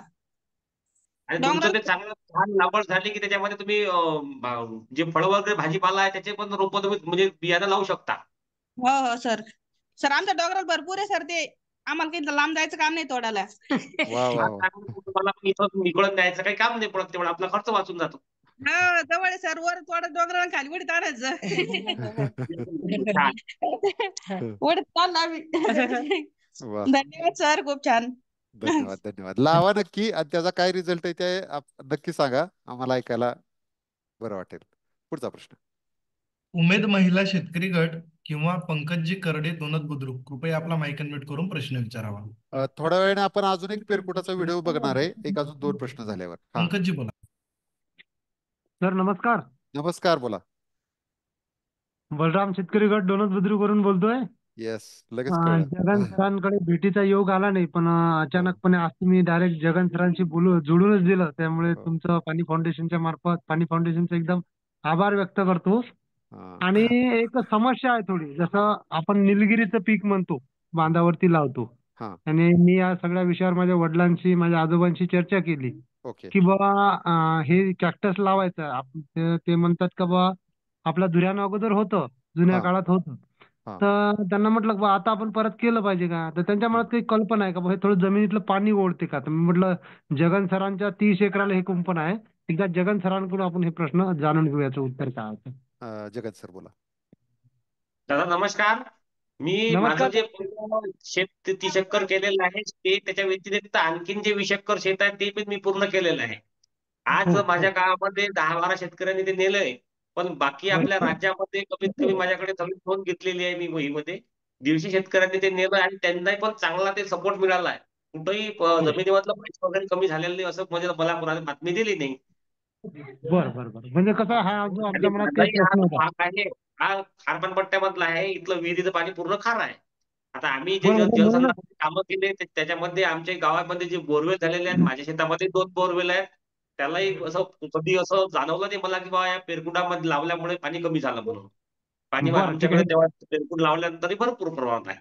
नाही म्हणजे हा जुन्या लोकांच्या मनातला प्रश्न होता, म्हटलं जगन सरांनी आणि याच्यावर तुम्हाला काही थोडा विचार म्हणजे खंत सांगतो माझी, की मलाही हे जे मी कामं केले, ज्या सुधारणा केल्या, यालाही हा मला बाकीच्या लोकांपेक्षा घरूनच विरोध झाला. आज माझे वडील 75 वर्षाचे आहेत. त्यांची जी टीम होती, त्यांनी पण हा सुद्धा मला हे सांगितलं होतं, की बा आपल्याकडे बागायत होणार नाही, फळबाग होणार नाही आणि हे जे तू करतोय जैविक कंपाऊंड हे म्हणजे तुझं डोकं हलकं झालंय. म्हणजे याच्यापर्यंत मला मॅड लोकांनी केलं होतं. सुरुवात माझी घरापासून झाली होती. मी माझ्या हे असं वडिलांना होतं पण का? घेऊन येतो आहे तुमच्या शेतावर, त्याच्यामुळे असं काही नाही आहे. पंकज भाऊ तुम्ही हो काय करा, तुमच्या हो वडिलांना एकदा जगन भाऊच्या तिथं शेतावर न्या, सगळं डोळ्यानं बघू द्या, पहिली हो गोष्ट. हो दुसरी गोष्ट, हो आपले जे आसपास तुमच्या असेल ना कुठं डोंगरात, तर ते हो त्यांना आहे. पेरकूट दाखवा. खडकात मुरमात येतं, त्याला पाणी जास्त लागतच नाही. बरोबर. त्यामुळे झुडूपवर्गीय पीक आहे, कोरडवाहू हा क्षेत्रात येतं, त्याला बागायत क्षेत्र एकदम कमी पाणी लागतं. त्यामुळे म्हणजे हा डोक्यात पाण्याचा काढा. काही संबंध, या विषयाचा काही संबंध नाही आहे. हा ठीक आहे ठीक आहे सर, आणि धन्यवाद सर, आमच्या डोक्यात आणि म्हणजे काही आणि तुम्ही म्हटला ना की पाणी फाउंडेशननं बगाडे सरांची ओळख करून दिली. पाणी फाउंडेशनचं कामच आहे की असे चांगले चांगले हिरे गोळा करायचे आणि त्यांचा तुमच्याशी संपर्क आणायचा. तसेच जगनभाऊ बगाडे म्हणजे आपल्यासाठी एक वैज्ञानिक शास्त्रज्ञ आहेत. कारण फक्त विद्यापीठातच संशोधन होत नाही, तर शेतावरही संशोधन होतं. याचं एक ज्वलंत उदाहरण म्हणजे आपले जगनभाऊ बगाडे आहेत. तर तुमचं पण धन्यवाद. तुम्ही नक्की करा. पुढचा प्रश्न. उमेद शेतकरी गट कृपया आपला माईक अनम्यूट करून प्रश्न विचारावा, किंवा समृद्धी हा, महिला. उमेद महिला गट. नमस्कार नमस्कार, बोला. सर, नदीच्या कडाला शेत आहे आमचं, तर मग त्या नदीच्या कडाला लावलं चालेल का सर? जनावरांचा तिकडून त्रास आहे काय? हो, हरणी आणि डुक्कर येतात सर. बगाडे साहेब. ताई, सेम कंडिशन तुमची आणि माझ्या शेतातली सारखीच आहे. माझ्याही शेताच्या बाजूनं एक पठार नदीवरून गेलेली आहे. तिथेही मला रानटी डुकरं आणि हरणांचा खूप जास्त प्रमाणात त्रास व्हायचा.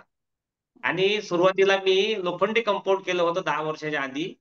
तेव्हा मला त्या लोखंडी कंपाऊंडचा खर्च एकरी 45,000 रुपये आला होता. तर निश्चितच आज तो खर्च त्याच्यात दुप्पट झालेला आहे, म्हणजे 90,000 पर्यंत झालेला आहे. ज्या लोकांनी लोखंड कंपाऊंड केलेले आहेत त्याच्यामध्ये दुसऱ्याच दिवशी डुकरांना खाली खड्डा करून ते आतमध्ये शेतात गेलून जाऊन नुकसान केलेलं आहे. माझ्या शेताला लागून जी नदी आहे तिथं मला या रानटी डुकराचा आणि हरणाचा खूप त्रास होता. तुमची आणि आमची कंडिशन सारखीच आहे ती. हो सर. मग तिथं लावलं केलं तर मला चांगलंच राहील. हो सर. येस तर धन्यवाद सर. निश्चित तुम्ही जर एखाद्या बाबतीत माझ्या शेतात आल्या तर मग तुमचं स्वागत आहे. तुम्ही ते प्रत्यक्ष पाहू शकता. Yes yes. तुम्हाला बघायचं असलं तर तुम्ही नक्की जावा. उमेद महिला शेतकरी गट. पुढचा प्रश्न. समृद्धी महिला शेतकरी गट कसाबखेडा कृपया आपला माईक अनम्यूट करून प्रश्न विचारावा. हा, नमस्कार सर. नमस्कार नमस्कार, बोला. हा सर. नमस्कार, हा बोला. सर, आमचा प्रश्न आहे, मग माकडांचा पण त्रास चालल्या जाईल का त्यांनी? हा, खूप महत्वाचा प्रश्न आहे सर. कारण माकडं वरनं उड्या मारून येतात, पण 10 फूट वरनं उड्या मारून येतील का बगाडे साहेब? सर, त्याच्यामध्ये जे आपण लागवड करतो याच्यामध्ये कोणत्याही प्रकारचं झाड येता कामा नये, किंवा जे हा झाड निघते आपण ते आपल्याला काढावं लागते. तेवढी दक्षता आपल्याला घ्यावी लागते. हा माकड असा प्राणी आहे की त्याच्यामध्ये जर झाड असलं त्या झाडावर उडी मारून आपल्या शेतामध्ये प्रवेश करू शकते. त्याच्यामुळे ते लागवड करताना त्यामध्ये झाड पुढे कधीही येणार नाही याची काळजी आपल्याला घ्यावी लागते. आणि पेरकुटावर चढून माकड पलीकडे नाही जाऊ शकत. नाही सर, बेरकुंडावून चढून कधीही माकड आतमध्ये येणार नाही. हा कारण जे वन्य प्राणी आहेत यांना आपल्यापेक्षाही त्या पेरकुटाबद्दलचं नॉलेज खूप जास्त आहे. हा त्याच्यामध्ये माकड, हरिण किंवा रानटी डुक्कर त्याच्यामुळे कधीही छेडछाड आमच्या शेतामध्ये केलेली नाही आहे वन्य प्राण्यांनी. हा. तर म्हणजे थोडक्यात सगळ्या शेतकऱ्यांनी एक लक्षात ठेवावं की जर आपल्या बाजूला माकडांचा त्रास नसेल, डुकरं निलगायचं असेल, तर मध्ये आधी एखाद दुसरं झाड असलं तरी विशेष फरक पडत नाही. पण खूप माकडापासून संरक्षण पाहिजे असेल तर कंपाऊंड जी लावणार आहे तुम्ही पेरकूट, त्याच्यामध्ये झाड नसावं, नाहीतर माकडं त्या झाडावर आत येतील. Correct sir? हो सर, ओके, ठीक बरोबर. आहे ठीक आहे. समृद्ध महिला शेतकरी गट. हो ठीक आहे सर. ओके ओके, नक्की लावा.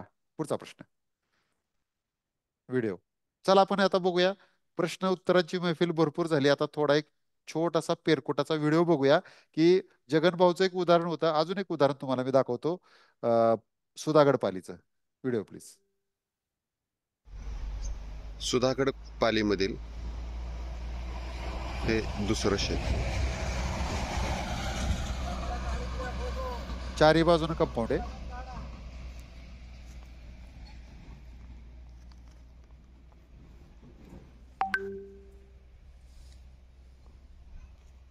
पूर्ण शेतालाच कंपाऊंड केलंय. आज जनावर बांधली होती, भाताचं क्षेत्र आहे.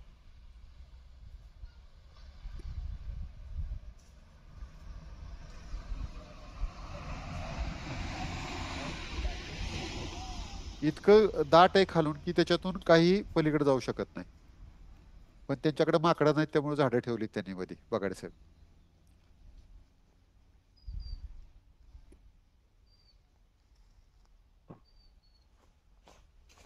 बोला सर. त्यांच्याकडे माकडांचा त्रास नाही. अरे ते कर्सर घालव. माकडांचा त्रास नाही म्हणून त्यांनी थोडस बरोबर. झाड. हा, आता हे बघा किती दाट आहे सर. बिलकुल बिलकुल.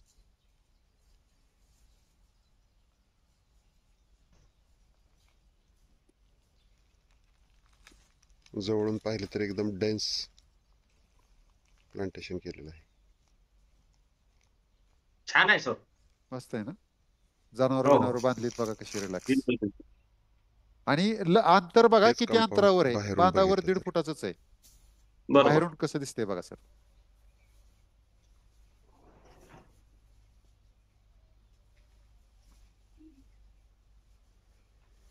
अजिबात सावली पडत नाही, वचपा बसत नाही किंवा पिकाच्या उत्पादनावर फरक पडत नाही. पाणी सुद्धा जास्त याला लागत नाही. बरोबर. ह्याला ते पाणीच कधी देत नाहीत. मी खोपोलीत विचारलं, ते म्हणले पावसाच्या पाण्यावरच येतं, आम्ही त्याला कधी पाणी देत नाही, काहीच करत नाही.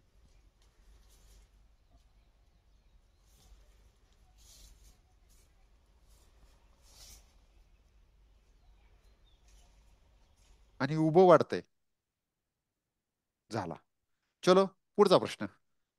बळीराजा शेतकरी गट चिकटगाव तालुका वैजापूर, कृपया आपला प्रश्न विचारावा. बळीराजा बोला. हॅलो. हा, नमस्कार. नमस्कार सर. हा, बोला की. हा, एक मिनिट सर. आपण हे लावतो याच्याऐवजी जर समजा निवडुंग लावलं तर कसं राहील? बगाडे सर निवडून सरळ म्हणजे वाढेल का पसरेल?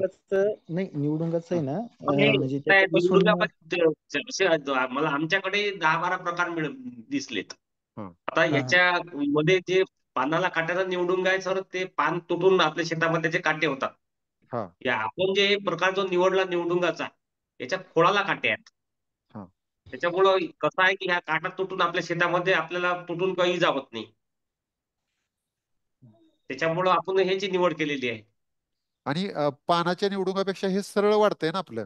नाही, सरळ हो, वाढतं. सरळ आता नाही, हे बेकार 14 आहे. फुटापर्यंत हाईट झालेली आहे. हा, बळीराजा शेतकरीकडे बोला, काय म्हणताय? हे चांगलंच आहे, हा, याच्याबद्दल काही हा, हा, शंका नाही. हा. पण असं एक विचारणं झालं का बुवा निवडुंग चालू शकतं का? एक बिना काट्याचे निवडुंग आलंय बघा, एक संशोधन केलंय त्याच्यावर, तर ते जनावरांना चारा पण उपयोगात येतो, म्हणजे त्याला पाणी पण लागत नाही, खडकाळ मुरमाड सगळ्या जमिनीत येतं ते. तर ते चालू शकतं का बुवा त्याची जर नाही, छाटणी केली आपण व्यवस्थित? अडचण काय आहे सांगतो तुम्हाला. बिन काट्याचं असेल तर त्याच्यातनं डुकरं बी येतील, सगळी जनावर येतील. आपला उद्देश आहे की जंगली जनावरांच्या पासून संरक्षण मिळावं. हा. आणि त्याला जर काटे नसतील तर काय म्हणजे त्याचा तुम्हाला ऍडिशनल बेनिफिट होईल की ते चारा म्हणून फक्त चालेल दाट किंवा असतं ते हा, भिंतीसारखं.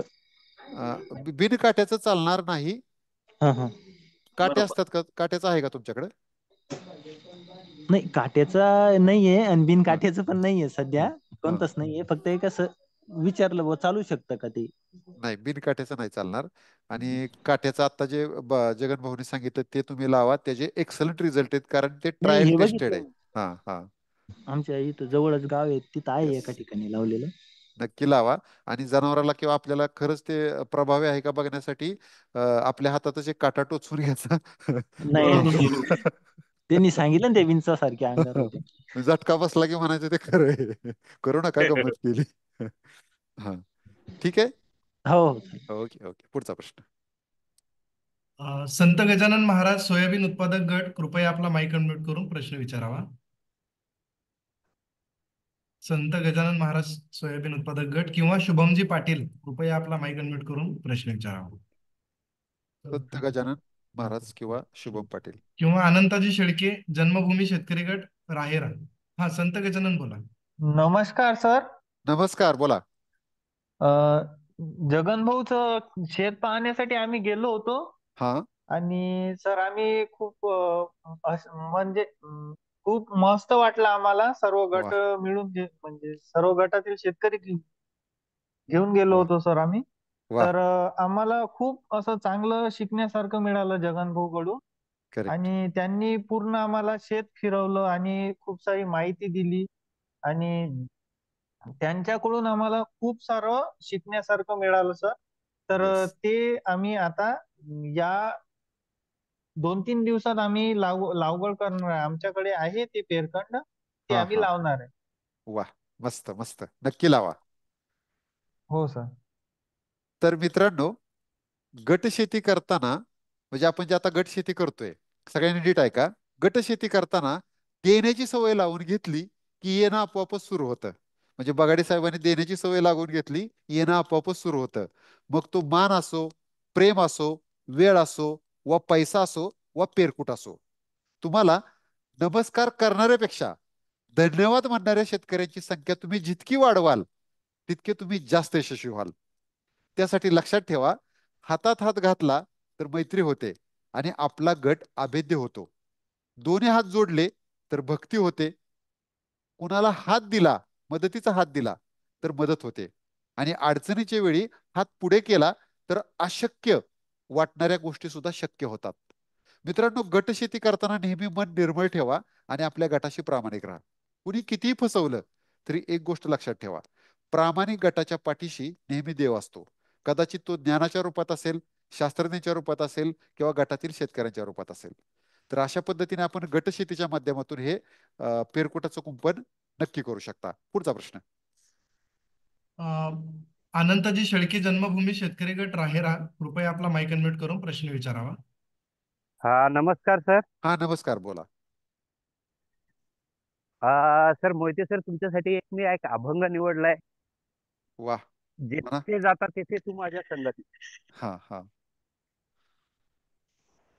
म्हणजे तुम्ही कुठेही प्रत्येक मिटिंगला असता, सगळं काही असतं, आम्हाला एवढं आणि चालविषयी हाती धरून ये म्हणजे तुम्ही आम्हाला कुठेतरी हात घेऊन चालताय भाई, त्याच्याबद्दल तुमचं धन्यवाद.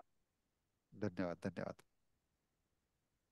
सध्या मी शेतात आहे सर. वा, आत्ता पण शेतात आहे एवढ्या रात्री? हो, फक्त मीटिंग करता आलो. काका इकडे या ना. हा. मीटिंग घ्यायसाठी ते गावात नेटवर्क नसतंय, मग शेतात आलो, इथं शेकोटी हा लावून हा बसतोय हा बाबा आणि मी. अरे वा वा वा, कोस्ट कर. दिसतंय का सर तुम्हाला? तुम्हाला थांबा, कोस्ट करतो आम्ही. हा, केलं कोस्ट. आता ते कॅमेरा चालू करा शेजारचा. आवाजाच्या शेजारी कॅमेराचं बटन आहे ना, त्याच्यावर क्लिक करा. व्हिडिओचा. हा हा, आता व्हिडिओ चालू झाला. अरे वा वा वा वा हा, हे इथे बाबांनी आम्ही बसलो इथं वा शेकोटीवर. वा वा वा वा, मस्त आणि काल पण छतावर जाऊन मीटिंग घेतली मी. लई शेती शाळा अटेंड केली. मस्त मस्त मस्त. मला नेटचा खूप प्रॉब्लेम आहे, म्हणून मी तुम्हाला एरवी मध्यंतरी फोन करून काहीतरी विचारत असतो. हा हा हा, बरोबर बरोबर. नाही, विचारत जा. काय अडचण असली तर शेतीशाळेतही विचारत जा, आणि काय अडचण आली नाही, जॉईन होत आलं तर असं फोनवरूनही विचारत चला. नाही, अडचण म्हणजे आम्हाला नेटवर्कची अडचण आहे. आता एवढ्या ओके. थंडीत आम्ही तेवढ्या करता छतावर आलो. हा हा हा हा, आणि तसेच मस्त. आमचे पाणी फाउंडेशनचे आमचे तालुका समन्वयक ब्रह्मदेव गिरी सर आणि निलेश सर, हे अरे वा. म्हणजे आमचे छोले आहेत, छोले, दोन छोले. येस केव्हाही कोणी ऑनलाईनला कुठेही ते हजरच असतात. येस. राम लखन आहेत. हो हो हो. वा वा. त्यांचे पण खूप खूप आभार. आणि येस येस. जेमतेम माझे प्रश्न सर, बरेचसे प्रश्न आता सुटल्यासारखे, त्याच्यात काही विशेष प्रश्न नाहीये. नाही, बगाडे पण सरांनी मार्गदर्शनच एवढं सुंदर केलं की बरेचशा शेतकऱ्यांचे प्रश्न सुटले आणि त्यामुळे प्रश्न कमी झाले. नाही, बगाडे सरपर्यंत पोहोचून द्यायचं काम मला आमच्या पाणी फाउंडेशनच्या टीम निलेश सरनं केलं होतं, आणि मी बगाडे करेक्ट. सरचे अगोदर बोललोय होतो. येस. आणि माझ्याकडून बगाडे सरला 3 फुलं आणि 3 टाळ्या. धन्यवाद त्यांची माहिती दिल्याबद्दल. धन्यवाद धन्यवाद. पुढचा प्रश्न. जय मल्हार महिला शेतकरी गट महाल किनोळा, कृपया आपला माईक अनम्यूट करून. लेफ्ट झालात का? हा. बरं, ठीक आहे. तोपर्यंत जननी महिला शेतकरी गट, कृपया आपला माईक अनम्यूट करून प्रश्न विचारावा. किंवा जननी महिला शेतकरी गट किंवा जननी महिला शेतकरी गट किंवा निलेशजी वाघ, कृपया आपला माईक अनम्यूट करून प्रश्न विचारावा. हा, हा, निलेशजी वाघ बोला. नमस्कार नमस्कार नमस्ते सर. नमस्ते. सर हा सर मला एक विचारायचं होतं हा की आमच्या भागातही हे जे तिरकुंड आहे हा हे झाडं खूप पाहिले सर आम्ही म्हणजे जंगलामध्ये, हा पण ते खडकावरच पाहिले. करेक्ट. तसं हा तर सर माझं एक म्हणणं आहे की आता आमची जमीन जी आहे समजा हा त्या मळवती आहे समजा, हा गाळाची जमीन आहे, हा तर त्यात चांगले येतील का सर? कारण की मी खडकावर पाहिले ना सर, हा तर हा त्याच्यामुळे असं वाटतं की याच्यात येतील की नाही येत. बगाडे साहेब प्लीज सांगा. दादा त्याचा उगमच पहाडामध्ये आहे. हा आता आम्ही हा जिथून आणलं की नाही आम्ही पहाडामधूनच ते आणलं आणि त्याचं सगळं हा संगोपन केलेलं आहे. त्याच्यामध्ये पहाडामधलं आपल्या इथं येणार की नाही याची शंका बाळगायचा काही भीती नाही अशी. ते पहाडामधलं आपण आपल्या इथंही त्याचं संगोपन चांगलं होते हा आणि चांगल्या प्रकारे ते वाढते. करेक्ट. हो. नाही सर, पहाडामध्ये म्हटल्यापेक्षा सर खडक जो ज्या ठिकाणी खडक असतील सर, म्हणजे हा आमच्या शेताच्या बाजूने असं एक प्लांटेशन आहे. प्लांटेशनला बरोबर. असं पूर्ण खडकाळ भाग आहे, तर त्या खडकावरतीच दिसलं ते विशेष म्हणजे मग त्याला म्हणजे उगमच माती तिथं जिथं आहे. आहे तिथं. जिथं पाणी हा. कमी आहे तिथं त्याचा उगम आहे. अं? जिथं पाणी कमी आहे तिथं त्या वनस्पतीचा उगम आहे. करेक्ट. हा बरोबर. ह्यातनं एक बोध घ्या की ह्याला हा पाणी जास्त नकोय, नको. कमीत बरोबर. कमी पाण्यात हे एक्सलंट येणार आहे. हो सर, येस येस. त्यासाठी विचारलं सर, कारण की ते हा आमचे पाणी जे जमीन आहे ना त्याच्यामुळे म्हटलं म्हणजे कदाचित असं होऊ शकते की खडकावर येते, त्याकरता प्रश्न केला होता सर. नाही, आणि आपल्या बाकी बगाडे सरांनी प्रश्न तर हा करेक्ट करेक्ट उत्तर दिलेलीच आहेत बगाडे बाकी सरांनी. ठीक आहे हा ठीक आहे, धन्यवाद. पुढचा प्रश्न. जय मल्हार महिला शेतकरी गट महाल किनोळा, कृपया आपला माईक अनम्यूट करून प्रश्न विचारा. नमस्कार सर. नमस्कार नमस्कार बोला. सर आम्हाला आता 2-3 दिवसांनी करायची लागवड, हा पण त्याला जर आपण आता 2-3 दिवसांनी समजा तोडून आणलं तर हा चालेल का लावायला अगोदर? 2-3 दिवस आधी आणलं, तोडून ठेवलं, नंतर 2-3 दिवसांनी लावलं तर चालेल हा का बगाडे तोडून साहेब? ठेवलं तर मग हा बगाडे साहेब आवाज येत नाही. हो ना, येत आवाज येते. हा चालते ते 2-3 दिवस काय तुम्ही 8 दिवसही आणून ठेवलं तर एका हा ठिकाणी ते साठवायचं नाही. जिथं जिथं आपल्याला लागवड करायची असे ते तिथे पुंजके थोड्या वेळ अंतरावर टाकायचे. लागवड आपण बरं. थोडीशी 2-3 दिवस लेट केली तरी चालते, त्याला काही फरक पडत नाही. हा हा का? 2-3 दिवस आणि आधी आणलं तोडून. हा बोला बोला. बरं सर, ते आपलं तोडायचं असलं त्याला कोयता वेळच लागेल का तोडायला? बगाडे साहेब. त्याला 2-3 प्रकार साहित्य लागतं आपल्याला. जे कुल्हाडी असते आपली लांब दांड्याची कुऱ्हाडी, हा त्याला हा तोडून घ्यायचं हा विड्यापेक्षा, कारण विड्या तोडताना आपल्या हाताला इजा होऊ शकते. एक लांब दांड्याची कुऱ्हाडी ठेवायची. हा हा त्याच्यानंतर आमच्या इकडे जे लाकडी त्याला बेपाटी म्हणतो, 2 अशी कोणाची हा ते बेपाटी आपल्याला उचलायला. हा. उचलायला, हा उचलायसाठी अशी ते सर ते राहतो. ते 3 दाताचं ते जताळं असतं का, त्याने जर असं ओढून निघन का ते? नाही, तुटणार नाही. दताळ्याचं काय होतं, त्याचं ते तुकडं पडते, त्याला इजा होते त्या फांदीला. त्याच्या कुऱ्हाडीने तोडून हा घ्यायचं हा आणि बेफाटी ज्याला बेनर किंवा आपापल्या भाषेमध्ये तिकडे तुमच्याकडे काय म्हणतात मला माहित नाही, पण आमच्याकडे त्याला 2 लाकडाची साबरकांड. जे राहते हा हा, हा तर त्या हा बेफाटीनं ते उचलून हा आपण टाकून घ्यायचं. तुम्ही जर त्या तळ्यानं ओढलं त्याला मधून त्याचं तुकडं पडेल. म्हणजे म्हणजे आपल्याला थोडक्यात. लावताना लांब आणि लावायचा आहे. हा बोला बोला. हा आणि सर आपण आता बांधालाचं गवत उगतो त्याला तणनाशक मारतो, मग त्याने काही परिणाम होईल का त्याला? नाही नाही त्याच्या नाही बुडाशी आपल्याला तणनाशक मारावंच लागतं, कारण त्यामध्ये गवत निघू द्यायचं नाही. गवत त्याचा फक्त एक आगच त्याची दुश्मन आहे. बाकी ते राऊंड अप मारले त्या बुडाशी तर काही त्याच्यावर फरक पडत नाही. फक्त त्याच्यावर नको ना मारायला, त्या झाडावर हम्म. नको राऊंडअप मारायला. ते शेजारी मारलं तर चालते, काही फरक हा पडत नाही. हा फक्त त्या तुमच्या पेरकुटावर राऊंडअप मारू नका, नाही तर ती पण मरल. कारण राऊंडअप असं की ज्याच्यावर पडतं त्याला मारायला सुरुवात करतं, भले झटका बसेल त्याला. बरोबर. हा. आणि ते लागवड झाल्याच्या नंतर समजा सर थोडं मोठं झालं, पावसाळ्यात जास्त गवत उगलं, मग चालेल का मारायला? त्याच्या बाजूने तुम्ही राऊंड अप मारू शकता ना. म्हणजे ती गवताला दाद देत नाही शक्यतो, पण सुरुवातीच्या 1-2 वर्ष तुम्हाला काळजी घ्यावी लागेल. नंतर आलं तर तुम्ही काढू शकता किंवा राऊंडअप मारू. करेक्ट. सर हे 10 वर्षापूर्वी आमच्या शेतात म्हणजे बांधाला होतं बरं काही साबरकांड, पण याचं माहित नव्हतं एवढं संरक्षण नाही असं आपल्या शेताला. माहित नव्हतं, आम्ही ते सुरुवातीला तोडून लोकांनी टाकले कंपाऊंड सगळे. केलं होतं. हा याचा आणि शोध ते याचा लहान मुलांसाठी खोकल्यासाठी होतं जास्त. बरोबर बरोबर बरोबर. लहान ते मुलांना 2-3 जास्त देत होते ते. औषधी प्रपत्ती आहे ती.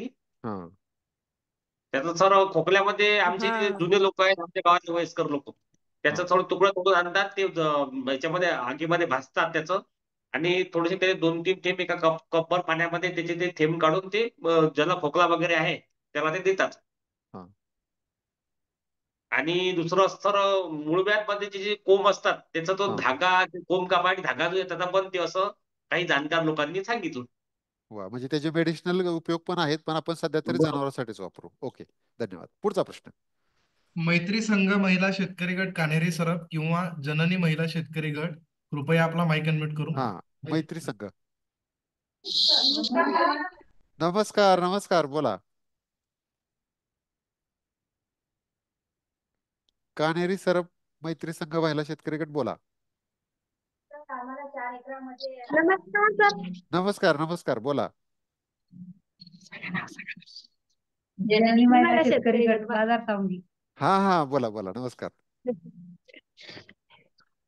सर आम्हाला पण जैविकचं कुंपण करायचंय. वा. ते किती खोल लावायचं सर? 6 इंच, आत्ताच बगाडे सरांनी सांगितलं. हो का सर? हा, आणि तुमच्या तिथं आहे का आसपास आणि कुठे हे? उन्हाळ्यात लागवड तर चालेल का त्याची? काय काय उन्हाळ्यात लागवड केली तर चालते का? बगाडे साहेब उन्हाळ्यात केली तर चालेल?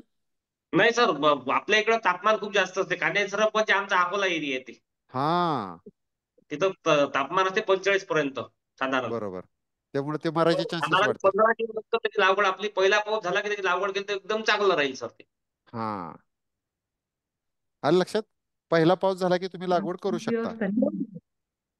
हो सर. हो सर, करू सर. हा हा, नक्की लावा आणि हो लावल्यावर आम्हाला सांगा. करू. हा, असलं भैया तुम्हाला काय बोलायचं? सर आज खुलताबाद मधला गट आहे. खुलताबाद हा, मधला गट. खुलताबाद मधला गट आहे. हा, ओके ओके ओके, अरे खुलताबाद मधला गट आहे सर, ज्यांनी महिला शेतकरी गट खुलताबाद मधला आहे. बाजार सावंगी. बाजार सावंगी, मग तिथं चालेल सर उन्हाळ्यात का नाही चालणार? उन्हाळ्यात नकोच लावाय ना. सर एक पाऊस झाल्यावर लावला तर एकदम बरं राहील ते. एवढी करेक्ट, वनस्पती आहे. ठीक आहे. ज्यांनी महिला शेतकरी गट एक पाऊस झाल्यानंतर लावा, चांगलं यश मिळेल. पुढचा प्रश्न. मैत्री संघ महिला शेतकरी गट कान्हेरी सरप, तुम्हाला अनम्यूट केल्याची रिक्वेस्ट पाठवली होती बरं का, पण तुमचा आवाज येत नाहीये. हा, मैत्री संघ महिला शेतकरी गट, बोला. अनम्यूट केलंय तुम्ही? हा हा, बोला ताई. माझ्या हा गटाचं नाव आहे मैत्री संघ महिला शेतकरी गट. त्यामध्ये हा, मी सदस्य आहे. तर 4 एकरामध्ये किती बियाणं लागणार सर? 4 एकरामध्ये किती बियाणं लागणार सर? तुमचा आवाज थोडा जवळ येऊन बोला माईकच्या. 4 एकरामध्ये काय म्हणताय, किती बियाणं लागणार सर? हा, किती कटिंग लागतील 4 एकराला त्यांना कंपाऊंड करायचंय? बघा साहेब. सर आपण एका एकराच्या हिशोबाने सगळं त्याचं ते पेरकूट किती लागतं याचं कॅल्क्युलेशन केलेलं आहे. हा, त्याची सांगू का जे ते? हा, हा बोला बोला बोला. तुम्हाला मी त्याचे ते जे कॅल्क्युलेशन केलेलं आहे ते पाठवलेलं आहे. हा, तर माझा मोबाईल चालू असल्यामुळे मला ते पाहता येत नाही. ओके, तर बगाडे सरांनी साधारणपणे आपल्याला आम्ही ट्रॉली हा भरतो करेक्ट तर ते एका ट्रॉली 3 ट्रॉलीमध्ये एकर भर ते कम्प्लीट होऊन जाते. तर करेक्ट त्याची जे बेनं लागतं आपल्याला ते बेण्याचा आम्ही हिशोब करून हे केलेला आहे. सध्या माझ्या मोबाईलमध्ये असल्यामुळे पाहता येत नाही. ओके ओके ओके, तर तुम्हाला ते पाठवलेलं आहे. हा हा ओके कॅमेरा ऑन करा सर आणि हा, सर्व गट. तर ऐका ना, मैत्री संघ महिला शेतकरी गट तुम्ही तुमच्या आसपास ते कुठं मिळते का शोधा. तर बगाडे सरांच्या म्हणण्यानुसार साधारण एका एकराला तुम्हाला जर 1-2 ट्रॉली जरी मिळालं तरी त्याच्यात तुमचं ते कव्हर होऊ शकतं. ठीक आहे. डम्पिंगची. हॅलो हॅलो, नाही त्यांचा आवाजाचा प्रॉब्लेम आहे. पुढचा घ्या. महात्मा ज्योतिबा फुले शेतकरी गट लिहा बुद्रुक किंवा शुभमजी पाटील शिवसमर्थ गट कोथळी, कृपया आपला माईक अनम्यूट करून प्रश्न विचारावा.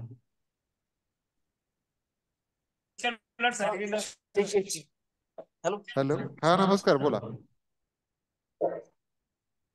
नमस्कार सर. नमस्कार नमस्कार, बोला. सर महात्मा फुले शेतकरी गट लिया बुद्रुक मोताळा हा तालुका. हा एक 2च मिनिटं थांबा. महात्मा फुले शेतकरी गट मला बगाडे सरांनी पाठवला कागद गावला. तर एका एकरासाठी 280 मीटर लांबीचं आपल्याला पेरकोटाचं कंपाऊंड करावं लागतं. 280 रनिंग मीटर म्हणजे 918 रनिंग फूट होत आहे. तर 9 इंचावर एक स्टंप लावला तर 918 फूट लांबीचे 1224 स्टंप लागतील.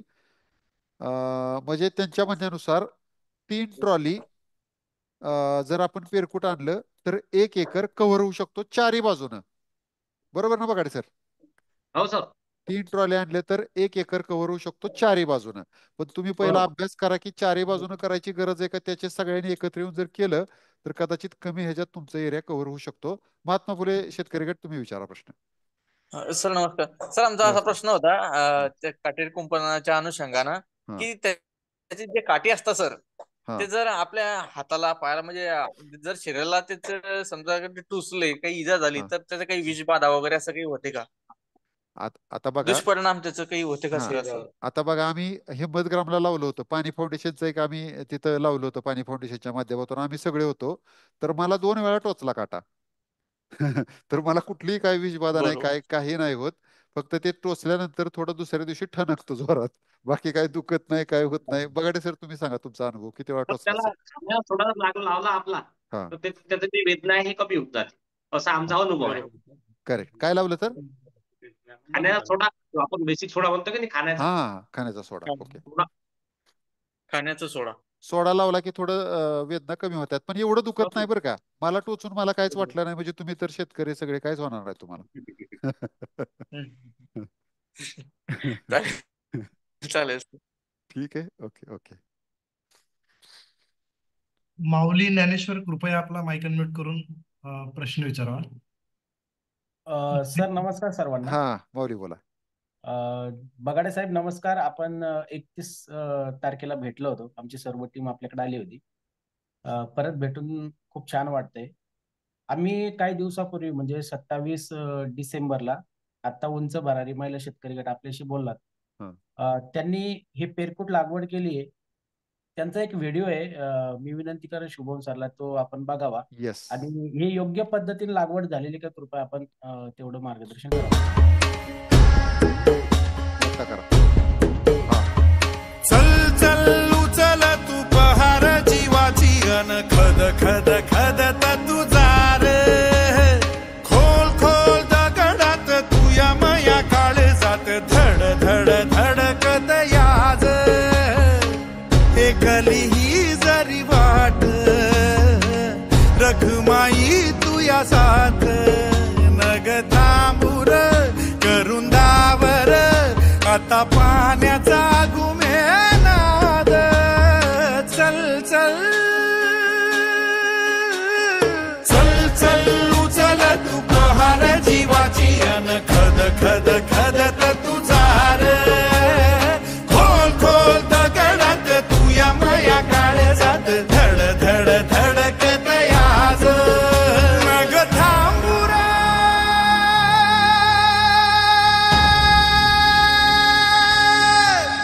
करून दावर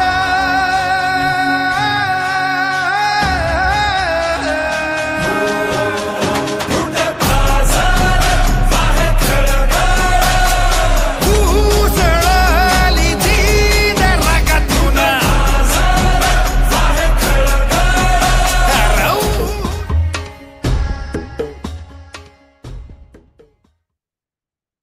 वा छान लावले ना सर बघाडे सर. हो सर. सर्वप्रथम त्यांचं मनपूर्वक अभिनंदन मी करतो. त्याच्यामध्ये फक्त त्यांनी आता ते दोरी लावलेली नाही आणि थोडस अंतर मला जास्त वाटतं. थोडं जास्त आहे. हा हो सर. तर तुम्ही माऊली आता लावले ते वाढेल. वाढल्यानंतर पण सुरुवात झाली सर. परत एक समजा 6-7 महिने जरा वाढल्यावर मधलं एखादं काढून परत मध्ये सांधलं तरी चालेल ना? बिलकुल बिलकुल. हा त्यामुळे खूप चांगली सुरुवात आहे. त्यामुळे तुमच्या उंच भरारी शेतकरी गट महिला गटाचं तसेच न्यू बळीराजा शेतकरी गटाचं दोघांचे खूप खूप अभिनंदन. माऊली. Okay sir. बगाडे साहेब जेव्हा आम्ही तुमच्याकडे बघितलं तर त्याची म्हणजे थोडीशी आम्हाला असं वाटलं की ती जात वेगळी आहे की वगैरे, पण तुम्ही ते समजावून सांगितलं होतं की ते जेव्हा जमिनीत लावतो तेव्हा ते अशा पद्धतीने दिसतं आणि म्हणजे तुमचं स्टेट दिसत होतं आणि आम्ही जे डोंगरावरून तोडलं तर त्याला थोडासा असा पीळ होता त्या पूर्ण याला पेरकुटला. तर तेव्हा तो प्रश्न होता, पण तिथं भेटून सॉल्व्ह झाला. आता 2-3 गट या आठवड्यामध्ये लागवडीच्या तयारीमध्ये आहेत. खुलताबादमध्ये तसं पाण्याची व्यवस्था आहे, तर या आठवड्यामध्ये जर कधी लावलं तर काही अडचण येणार नाही ना? नाही, सध्या काही अडचण येणार नाही. आणि लावताना थोडंसं तुम्ही साधारण 2 ते 2.5 फुटापर्यंत घ्या. कमीत कमी 1.5 ते 2.5 फुटापर्यंत घेतलं तर मग तुम्हाला 2 वर्षामध्ये ते चांगलं कंपाऊंड होऊन जाईल. यावेळेस त्याला लावलं तरी काही साधारण अडचण येत नाही. ते किती दिवसानं ते म्हणजे उगवतंय असं कळतंय आपल्याला? साधारण आता त्याची जी वाढ होते ना, ही थोडंसं हार्ड आहे. ती वनस्पती जी आहे त्याची वाढ थोडीशी म्हणजे कमी प्रमाणात होते. त्याच्यामुळे आपण लावताना जे मोठं मोठं होईल समजा साधारण 2.5 फुटापर्यंत तेवढं लावायचा प्रयत्न करायचा, 2 ते 2.5 फुटापर्यंतचा. लावताना एका लाईन मध्ये लावायचं आणि साधारण 9 इंचापर्यंत अंतर ठेवायचं, म्हणजे रानटी डुकरं वगैरे आपल्या शेतामध्ये येणार नाहीत.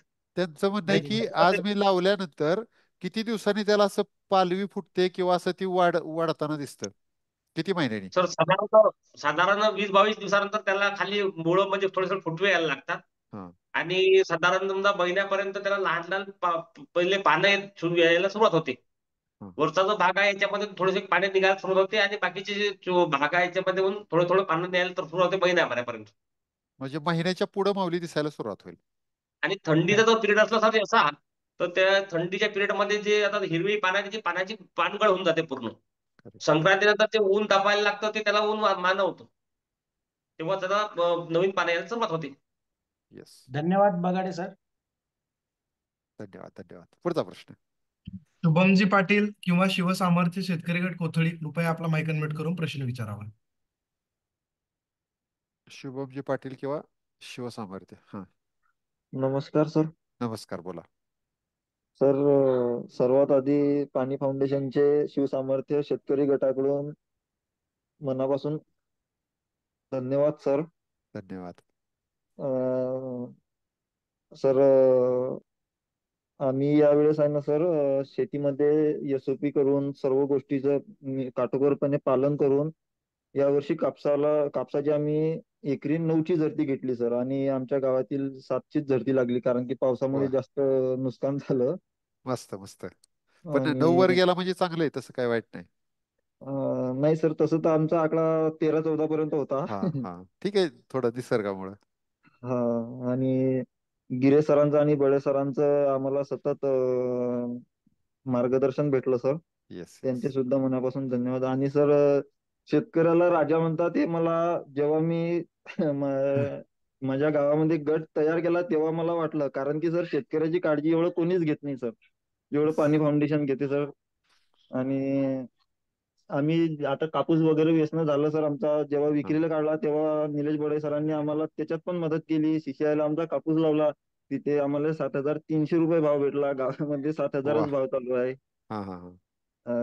आणि दोघांचे पण सर आम्हाला खूप खूप मार्गदर्शन लागते. आणि आम्ही ते उंच भरारी जेव्हा प्रशिक्षण झालं होतं सर, त्यामध्ये सर आम्हाला त्यांनी सांगितलं होतं जैविक कुंपणचं, पण त्यावेळेस आम्हाला डिटेलमध्ये समजलं नव्हतं.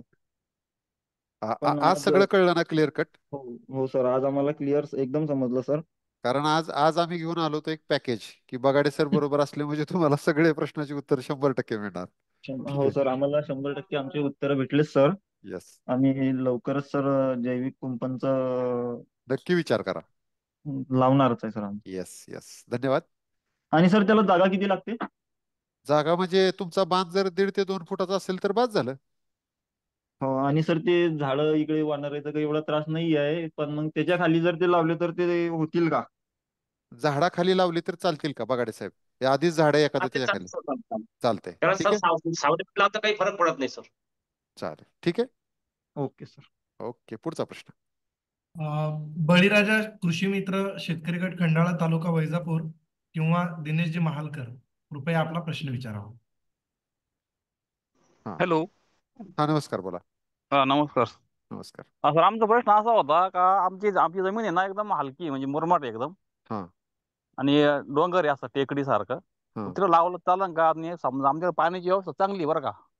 एक नंबर येणार, बरोबर ना बगाडे साहेब? डोंगरात आता लगेच लावलं तर चालन का? हा, त्याची उत्पत्तीच डोंगरावरती आहे. त्याला मुरमाड भाग चांगली व्यवस्था आहे. आपल्या इथं ते आमचं स्ट्रक्चर हे लूज आहे. मातीमध्ये आपण लागवड केली तर त्याच्यामध्ये आपल्याला त्याला मातीची भर द्यावी लागते. पण मुरमाड भागामध्ये त्याला मातीची भर द्यायचं कामही पडत नाही. आणि त्याचं संगोपन जे आहे आणि त्याची वाढ आहे हे मुरमाड भागामध्ये चांगली होती. हो हो ठीक. त्यामुळे नक्की ओके. लावा. ओके ठीक आहे. ओके. पुढचा प्रश्न. दिनेशजी महालकर किंवा कृष्णाजी जंगले कृपया आपला माईक अनम्यूट करून दिनेशजी बोला. हा सर, ते किती दिवस चालतं ते झाडाचं? म्हणजे ते झाड म्हणजे त्याचं वय किती एकदा लावलं की किती दिवसांनी मरतं? एक्सपायरी डेट काय आहे? त्याची बघायला सर. उत्पत्ती सर ज्या झाडाची बियापासून उत्पत्ती आहे त्याला म्हणजे ते झाड पुन्हा मरू शकतो किंवा मग त्याला लाईफ कमी असतो. आता याची उत्पत्तीच फांदीपासून आहे किंवा त्या डहाळीपासून आहे. त्याच्यामुळं आपण तरी मरू पण ते झाड जिवंत राहील. हा, आपल्या पुढच्या पिढीपर्यंत चालू राहील. आणि सर आपण जेव्हा आपण ते बांधावर लावू त्याची दोन्ही साईडना कटिंग करू. पण जर पावसाळ्याच्या सुरुवातीला जेव्हा जोराचा वारा वगैरे येतो तेव्हा ते पडणार नाही खाली? नाही, अजिबात नाही. आता आमच्या इकडे जे जमीन आहे ही पूर्ण खारपट्ट्यामधली आणि स्ट्रक्चर पूर्ण लूज आहे. आमच्याकडे कोणतंही सिमेंटचं बांधकाम शेतामध्ये किंवा गोड्यामध्ये करता येत नाही. कारण ते जर सिमेंटचं बांधकाम केलं तर ते साईडनं पूर्ण उकळून ते येऊन जाते. आता माझ्या या शेतामधलं जे ते पेरपूट वाढलेलं आहे, निवडून वाढलेला आहे, हा साधारण 14 फुटापर्यंत वाढलेला आहे. आता आमच्याकडे ही बरीचशी वेळेस वादळ आले किंवा मग जोरात वारा आला पण त्याला काहीही फरक पडत नाही. Okay okay. म्हणजे किती वार आलं तर ते पडत नाही, कारण सरांचा अनुभव जवळपास 8-10 वर्षाचा आहे. ठीक आहे. तेच म्हणलं पाऊस सुरुवातीचा पावसाची झाडं उमदळून पडतात तर म्हणलं मग हे पडत असेल कदाचित. नाही नाही नाही, हे खूप काटक आहे. काटक आहे हे. ठीक आहे. ओके ओके ठीक आहे चालेल. Okay okay. पुढचा प्रश्न. आत्मविश्वास शेतकरी गट चिंचोली नकीब कृपया आपला माईक अनम्यूट करून प्रश्न विचारावा. हॅलो. हा नमस्कार, बोला. नमस्कार, राजेंद्र वाडेकर बोलतो सर. हा बोला बोला. सर त्याच्यामध्ये जे आपण लावणारे त्याच्यामध्ये शहराचे झाडं जर लावले तर चालतील का म्हणलं सर असं जैविक कुंपणमध्ये? शेराची झाडं का? शेराच्या झाडाला डुकरं किंवा अशी जी जनावर येतात ना, काही नीलगाई, हरणं, तर ती शेराच्या यातनं जाऊ शकतात ना, म्हणजे त्यांना त्याच्यामुळे ते अडणार नाहीत असं मला वाटतंय. बघा सर. हो सर, कारण शेरा झाडाला काटे नसतात. हा, आणि शेराचं झाड हे नाजूक राहते. त्याला काटे नसल्यामुळे तिथून डुकरं किंवा मग साधारण कोणताही म्हणजे साधा हरणासारखा प्राणी त्याच्यामधून आतमध्ये जाऊ शकते. बर बर. त्यामुळे हे पेरकुट आहे ना, हे एक स्पेसिफिक आहे. आणि ह्याचं एक वेगळं वैशिष्ट्य काय आहे तर ह्याच्या अंगावर असे विषारी काटे आहेत की ज्याला जनावरं भेटतात, कारण त्याच्या मागे काहीतरी शास्त्र पाहिजे. आता तो चिक जर लय विषारी असतात, चिक घातक असतात तर कदाचित जनावर त्याजवळ गेली नसती. परंतु काय नाही, आपण पण त्याच्यातनं जातो. नाही बरोबर सर, चांगले ते आहे. आमच्याकडे पण झाडं आहेत त्याचे. नक्की आता आम्हाला त्याचा बांधावरती उपयोग घेणे आपल्या पाणी फाउंडेशननं खूप मदत केली समजा शेतकऱ्यांना. आणि जवळ असलेल्या झाडाची ओळख करून दिली जैविक कुंपणासाठी, त्याबद्दल धन्यवाद. आत्मविश्वास गटातर्फे आपले मोहिते सरांचे, बगाडे सरांचे, त्याचप्रमाणे आम्हाला वेळोवेळी मार्गदर्शन करणारे आमचे प्रल्हाद सर, त्याचप्रमाणे असलम बेग सर आणि आमच्या ताई, त्या सर्वांचे धन्यवाद या ठिकाणी व्यक्त करतो सर. खूप खूप धन्यवाद. तर मंडळी, तर आज आपण अशा पद्धतीने जैविक कुंपण करी शेताचं रक्षण या विषयावर एक विशेष शेतीशाळा अरेंज केली होती. प्रल्हादजी आणि त्यांच्या टीमनं रिक्वेस्ट केली होती की खूप शेतकऱ्यांच्या प्रॉब्लेम आहेत, तर त्याच्यावर थोडंसं मार्गदर्शन मिळावं. काही लोक करतायत लागवड, काही लोक करणार आहेत, त्यामुळं त्यांनी विनंती केली होती. तर मंडळी, ही सुरुवात आहे. अशाच प्रकारे आपल्याला शेती व्यवसायामध्ये पुढची वाटचाल करायची आहे, प्रगतीच्या मार्गावर चढाई करायची आहे. यासाठी तुम्ही जो प्रयत्न करत आहात तो अतिशय स्तुत्य आहे. करत नसाल तर नक्की सुरुवात करा. तो प्रयत्न कधीही थांबवू नका. आपला वैज्ञानिक दृष्टिकोन कधीही सोडून देऊ नका. प्रश्न विचारत राहा, त्याची उत्तरं शोधत राहा. यश तुम्हाला नक्कीच मिळेल. शेवटी प्रल्हादजी किंवा टीसींना काय बोलायचंय कुणाला? सर काही हँडरेस्ट आहेत अजूनही वरती? अरे वा, हा हँडरेस झाले का? मी बोलता बोलता झाले. चला पुढचा प्रश्न. मोहनजी पवार उबाळखेड किंवा जयश्रीताई पवार कृपया आपला माईक अनम्यूट करून प्रश्न विचारावा. मोहनजी पवार किंवा जयश्रीताई पवार बोला. नमस्कार. नमस्कार सर. नमस्कार. सर माझा प्रश्न असा होता, मी कारण उशिरा मीटिंग जॉईन केलेली आहे आता, हरकत नाही बोला. आणि माझा असा प्रश्न आहे की हा ते काट्यांचे झाड आहे, तर मग ते प्राण्यांसाठी विषारी आहे, पण आपणही तिथे काम करणार आहे, तर मग ते आपल्यालाही म्हणजे घातक असू शकतात का? तुमच्या समोर उदाहरण आहे, मला 3-4 वेळा काटे टोचलेत, मला काहीच झालं नाही. बगाडे सरांना तर 10-12 वेळा चोचलं असेल का हो बगाडे सर? हो सर. आपल्याला माझे काय कित्येकदा सर कपडे सुद्धा फाटलेले आहेत त्याच्यामुळे. आपल्याला काही विषारी नाही ते, घातक नाही आपल्याला.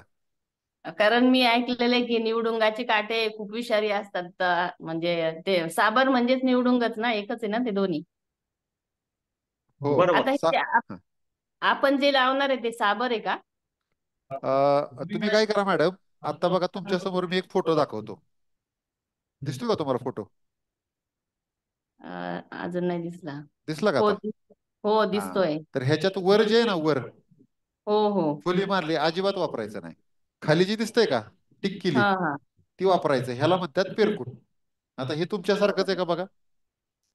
हो हो बरोबर आहे, याला साबर कांडी म्हणतात आमच्याकडं. मग ही साबर कांडी आपल्याला वापरायची. ओके चालेल सर, ओके सर, थँक्यू. चालेल चालेल, ठीक आहे. पुढचा प्रश्न.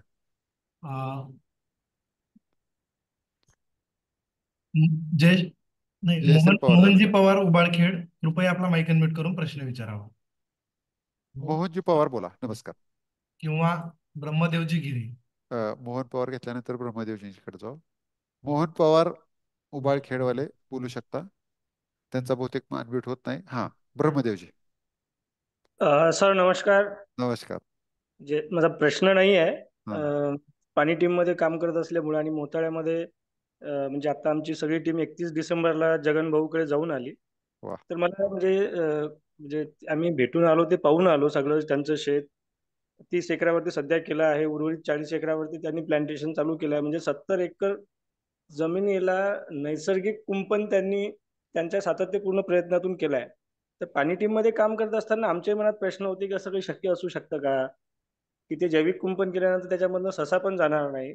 बरेचसे प्रश्न होते, कारण या सगळ्या विषयावरती आम्ही तालुक्यात काम करत असताना शेतकऱ्यांना जे प्रश्न पडतात ते आमच्यापर्यंत येतात, आणि आम्हालाही म्हणजे चिकित्सकपणे ते जाणवतात की असं कसं होऊ शकतं.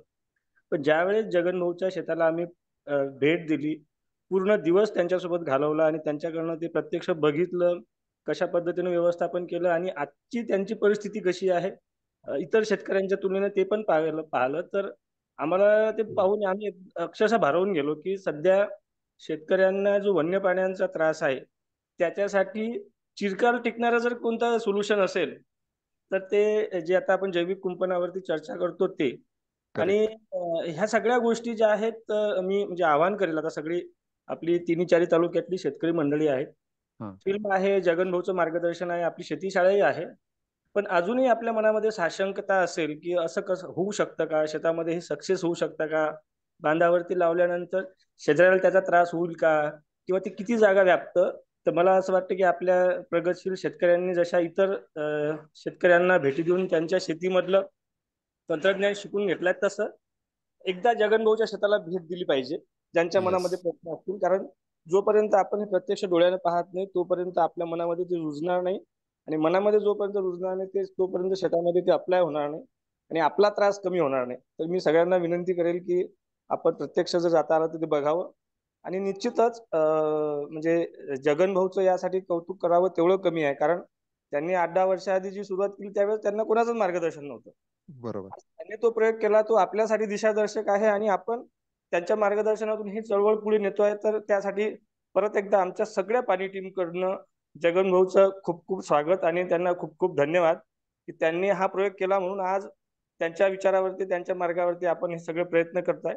तर मला फक्त धन्यवाद जगन भाऊला देण्यासाठी आणि आपल्या मंडळींमधले मनातले जे प्रश्न असतील ते दूर करण्यासाठी थोडंसं बोलावं असं वाटलं, म्हणून मी हँड रेज केला होता. धन्यवाद. खूप खूप धन्यवाद ब्रह्मदेवजी. आणि बगाडे सरांचं करावं तेवढं कौतुक कमी आहे. पुढचा प्रश्न. रवींद्रजी लोखंडे, कारंजा लाड, कृपया आपला प्रश्न विचारावा. लोखंडे साहेब बोला. नमस्कार. हा नमस्कार सर. नमस्कार बोला. सर खूप चांगला वाटलं आजची शेतीशाळा ऐकून, आणि विशेष करून बगाडे साहेबांचं दर्शन एकदा परत झालं आम्हाला, त्यांच्याशी परत बोलायला भेटलं. सर आम्ही कारंजा लाड तालुक्यामध्ये मागील 3 वर्षापासून पूर्ण प्रयत्न करत आहोत. आपले जे फोटोज आहेत, जगनभाऊचे व्हिडिओ आहेत, ते आम्ही अनेक प्रशिक्षणाच्या माध्यमातून आपल्या शेतकरी गटाला दाखवले. यावर्षी म्हणजे शेतकऱ्यांना स्वतः असं वाटायला लागलं की एकदा बघून तर येऊ. आणि आम्ही नियोजन केल्याप्रमाणे आमच्या तालुक्यातील धानोरा ताथोड आणि मुंगुटपूर या दोन्ही गावातील शेतकरी गट नुकतेच जगन भाऊ यांना भेटून आले. आणि जगन भाऊनं पण आपल्याला भरपूर वेळ दिला, ते सगळं सांगितलं. आणि विशेष म्हणजे सर, डोळ्याने जेव्हा शेतकरी हे पाहतात तेव्हा त्यांच्यामध्ये एक वेगळाच प्रभाव पडतो की नाही हे होऊ शकतं. आणि जगन भाऊनं जे केलं ना, हा परमनंट सोल्युशन आहे आणि दीर्घायू आहे. एकदा जर ते केलं तर परत आपल्याला काहीच करायचं काम नाही. तर आमच्या भागामध्ये काही ठिकाणी हे पेरकूट उपलब्ध आहे. तर हे मागील 2-3 दिवसापासून जेव्हापासून आम्ही तिकडून आलो तेव्हा आम्ही हे नियोजन करतोय ते कलेक्ट करायचं. आणि योगायोगाने उद्या आमचं पूर्ण नियोजन झालेलं आहे. धानोरा तातोड येथील संत गजानन महाराज शेतकरी गट आहे, या गटाचे सदस्य या पेरकुटाची लागवड करायला सज्ज झालेले आहेत. तर उद्या आम्ही ती लागवड करण्यास सुरुवात करणार आहोत. आणि याचं सगळं श्रेय जवळपास आपण सर्व जगन भाऊलाच देऊ असं आम्हाला सगळं वाटतंय की त्यांनी केलंय ना, म्हणून त्यांच्यापासून हे शेतकरी सगळे प्रेरणा घेतात. तर जगन भाऊचे खरोखर मनापासून धन्यवाद. रवींद्रजी ह्याचे जनकच जगन भाऊ आहेत, त्यामुळे क्रेडिट 100% त्यांनाच दिलं पाहिजे. आणि उद्या परवा तुम्ही ज्यावेळी लागवड करणार आहे, काही अडचणी आल्या तर तुम्ही जगन भाऊशी कॉन्टॅक्ट करू शकता किंवा आपल्या माझ्याशी कॉन्टॅक्ट करू शकता. आपण तुम्हाला त्याच्यावर मार्गदर्शन करू. ठीक आहे, नक्कीच नक्कीच सर, आपण भेटूया उद्या कॉलवर. धन्यवाद. थँक्यू. पुढचा प्रश्न झालं झाला का? मोहनजी पवार आहेत, त्यांचा माईक अनम्यूट होत नाहीये. तर ठीक आहे, RCTC कुणाला अजून बोलायचं असलं तर, नाहीतर मग आपण समाप्तीकडे वळूया का? प्रल्हादजी तुम्हाला किंवा कुणाला माऊली अजून बाकी असलं भैया कोणी? ठीक आहे. तर मित्रांनो, खूप चांगल्या पद्धतीनं आपली ही पहिलाच प्रयोग होता की आपण पेरकुटाची लागवड म्हणजे जैविक कुंपण याविषयी चर्चा करण्यासाठी. तर त्याला खूप चांगला रिस्पॉन्स होता.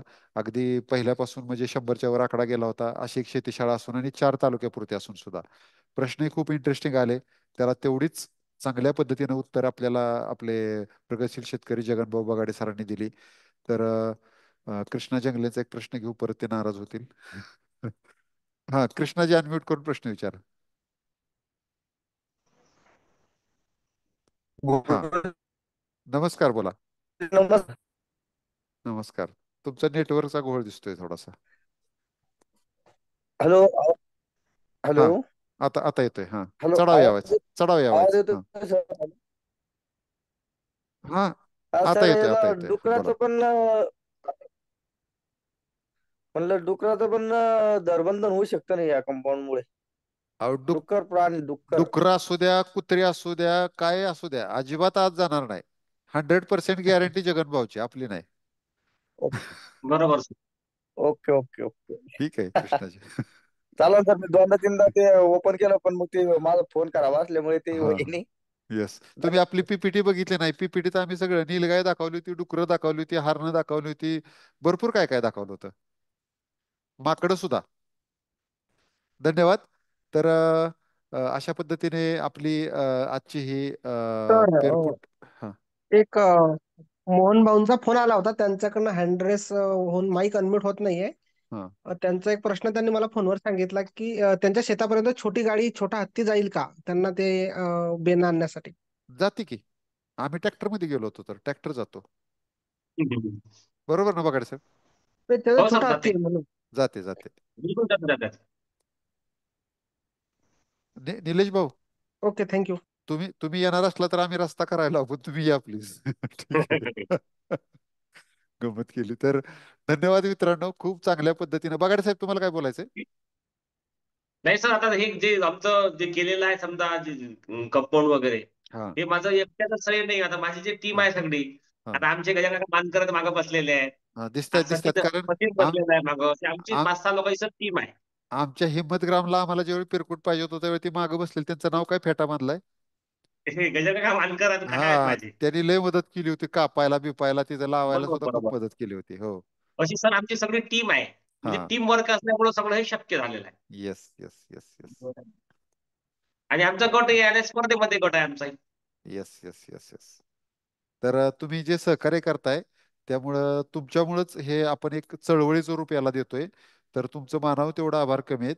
असं सहकार्य ठेवा आम्ही सुद्धा आमच्या आसपास कुठं पेरकुटाचं स्टॉक गावतोय, खजाना गावतोय, कुठल्या डोंगरात आहे ते आम्ही पण शोधतोय, तर ते सुद्धा आम्ही शेतकऱ्यापर्यंत पोहोचवतोय.